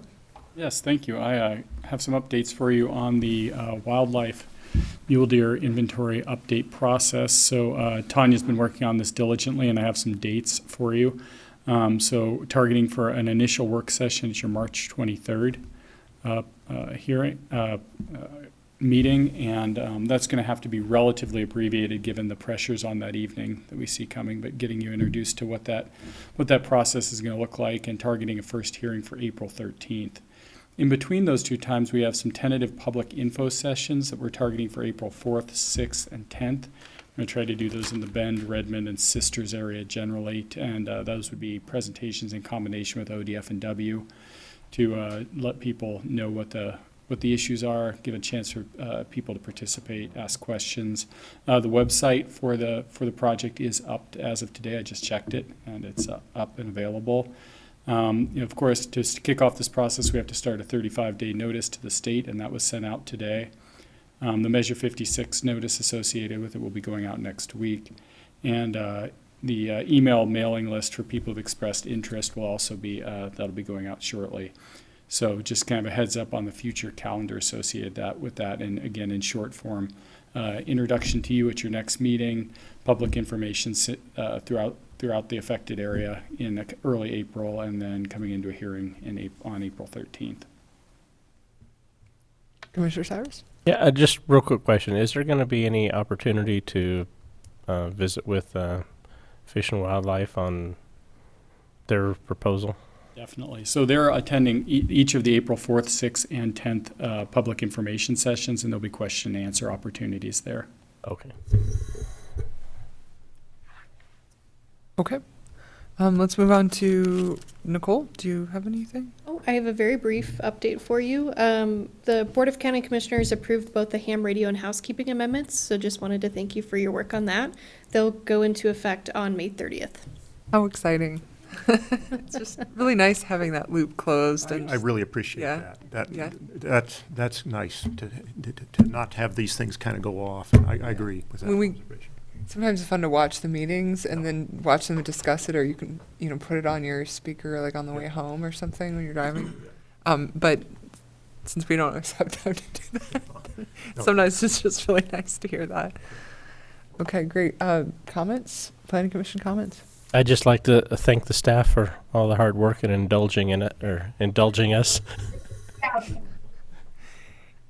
Yeah, I'll just add, it always just cracks me up. I'm like, I can't believe you guys are still here. Like, that must be a really long day for you. And I was like, well, we're also here.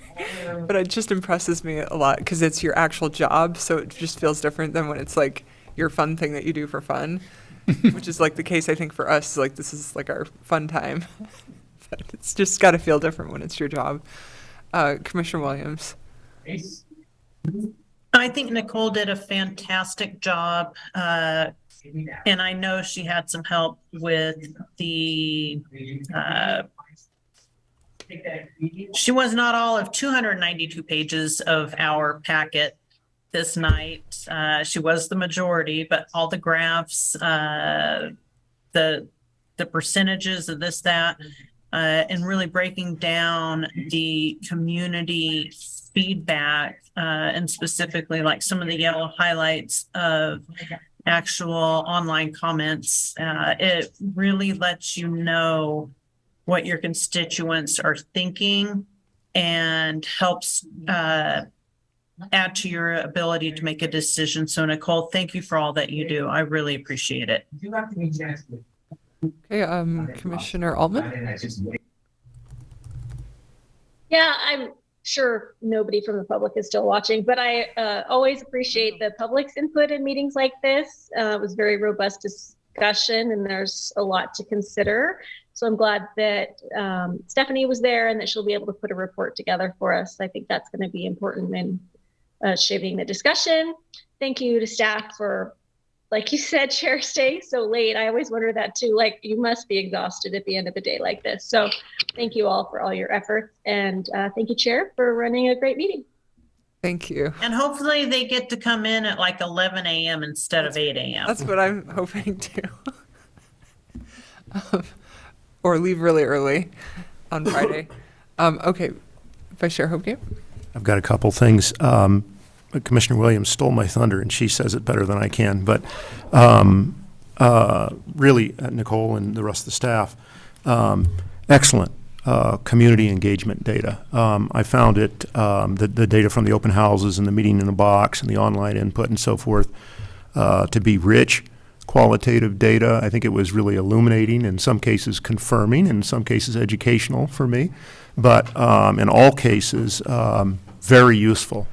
A lot to chew through there, as Commissioner Williams indicated, and I would hope that let's keep that data and continue to not just compile but to analyze it, capture it, don't let it get away, and keep it up as we go forward with future iterations of community engagement outreach, both sort of open-ended to whoever wants to come in and respond, and then targeted to particular stakeholder groups.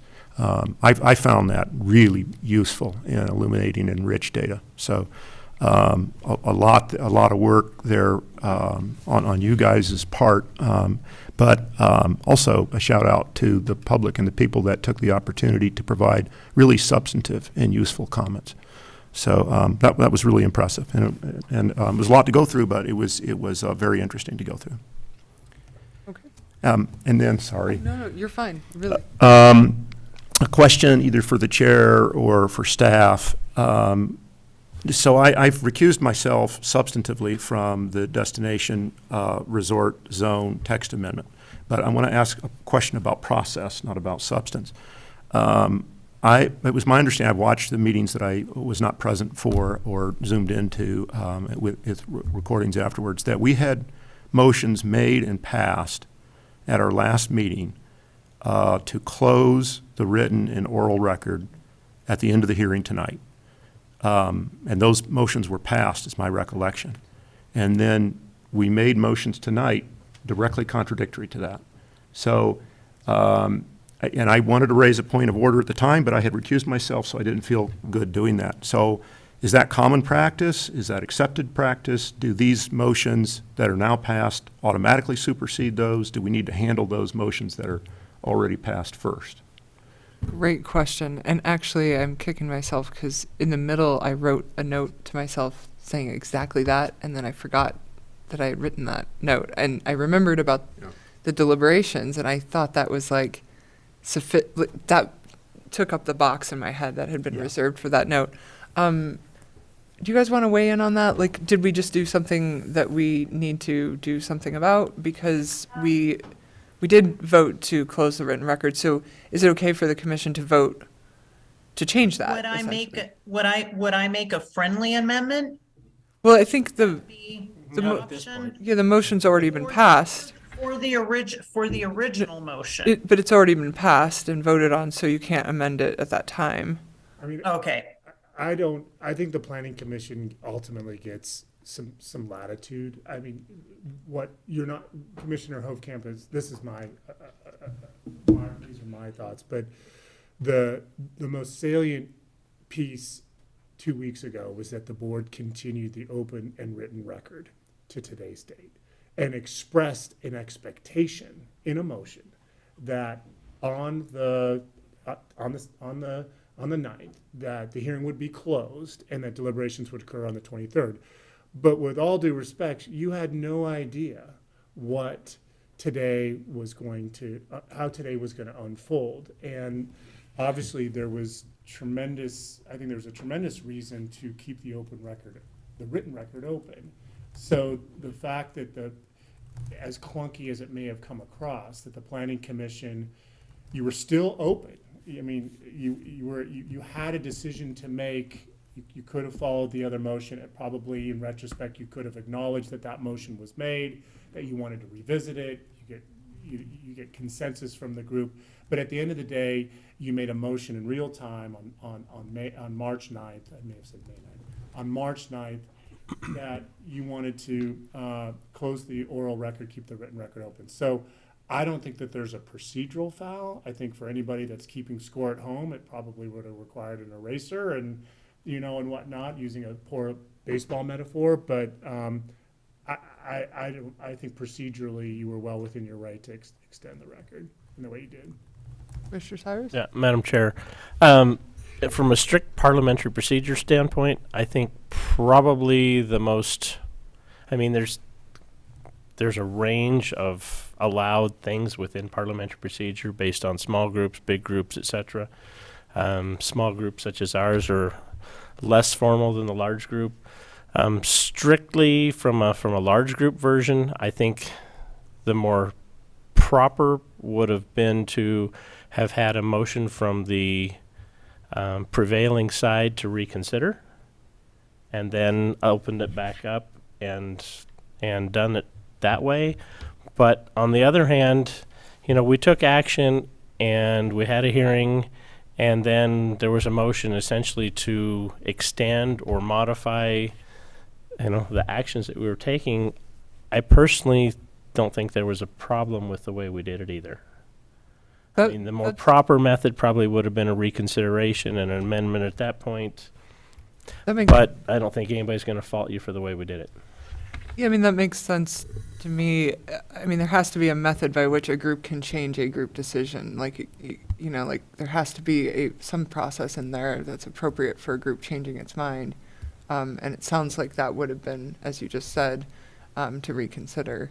And we skipped that part, but. Yeah, from a strictly, strict interpretation of parliamentary procedure, it would have been a motion to reconsider from the prevailing side. Is it reconsider or vacate a previous motion? A reconsider opens it back up. It's not to vacate a motion that's passed?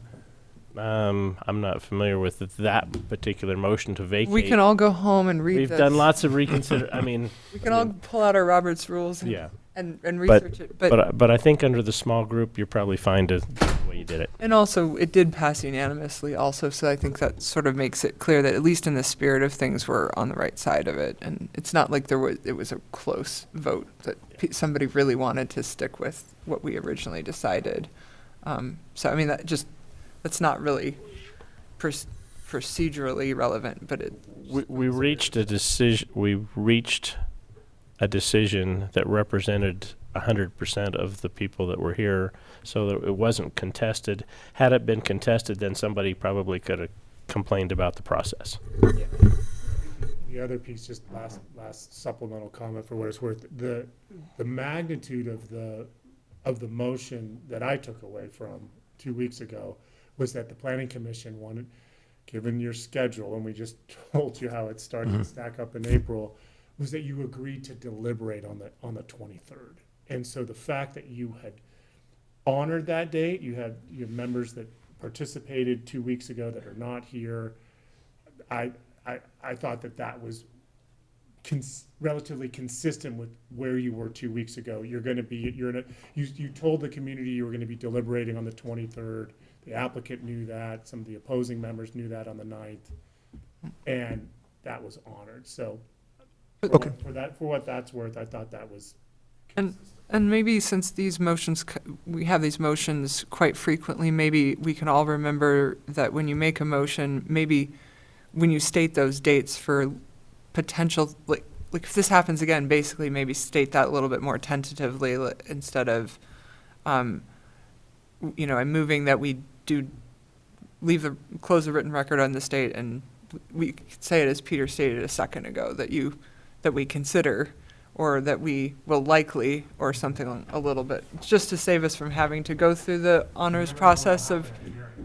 That's the other thing. I mean, that's the lesson learned. You had to. Yeah. So you're going to be holding several hearings for the wildlife. Right. Piece, so that's a good reminder. Just to finish, the point that I'm making is, I think it's important to do that because we don't want to get stuck in these onerous processes of having to reconsider and then amend this, and it'd just be better to, now that we've learned this, to just kind of state it as is, as we intend it to be, which is, as Peter said, just kind of like, this is probably what we're going to do, and leaving it open to things may change. Okay, and then that, if I can, that takes me to my last question. Did Peter, I interrupted you. No. Do you want to finish what you're I saying? want to interrupt you. I think we've talked it through. It's just the take-home experience is that when you continue the hearing, open and written, you don't know the magnitude of the testimony and the questions that came up, and there were several technical questions that required our legal counsel to get back to you, and you were well served to respectfully ask for a response as you go into deliberation. So I think it's a good experience. Yeah, and I agree with that 90%. But the 10% of me says that, we ask of the public to make a comment and then they're done. And, then they can come back the next time and make a comment. And we don't give the public an opportunity to kind of have these rolling comment periods and so forth. And we're asked to continue a hearing to a date certain. And so I would like, and this is no criticism, it's just I would like to have had us at least address the fact that we had made those previous motions and passed them. So just that. And then further on that point, and this is, I promise, but You know, I guess, again, not commenting substantively on an issue that I recused myself from, I'm talking about process here.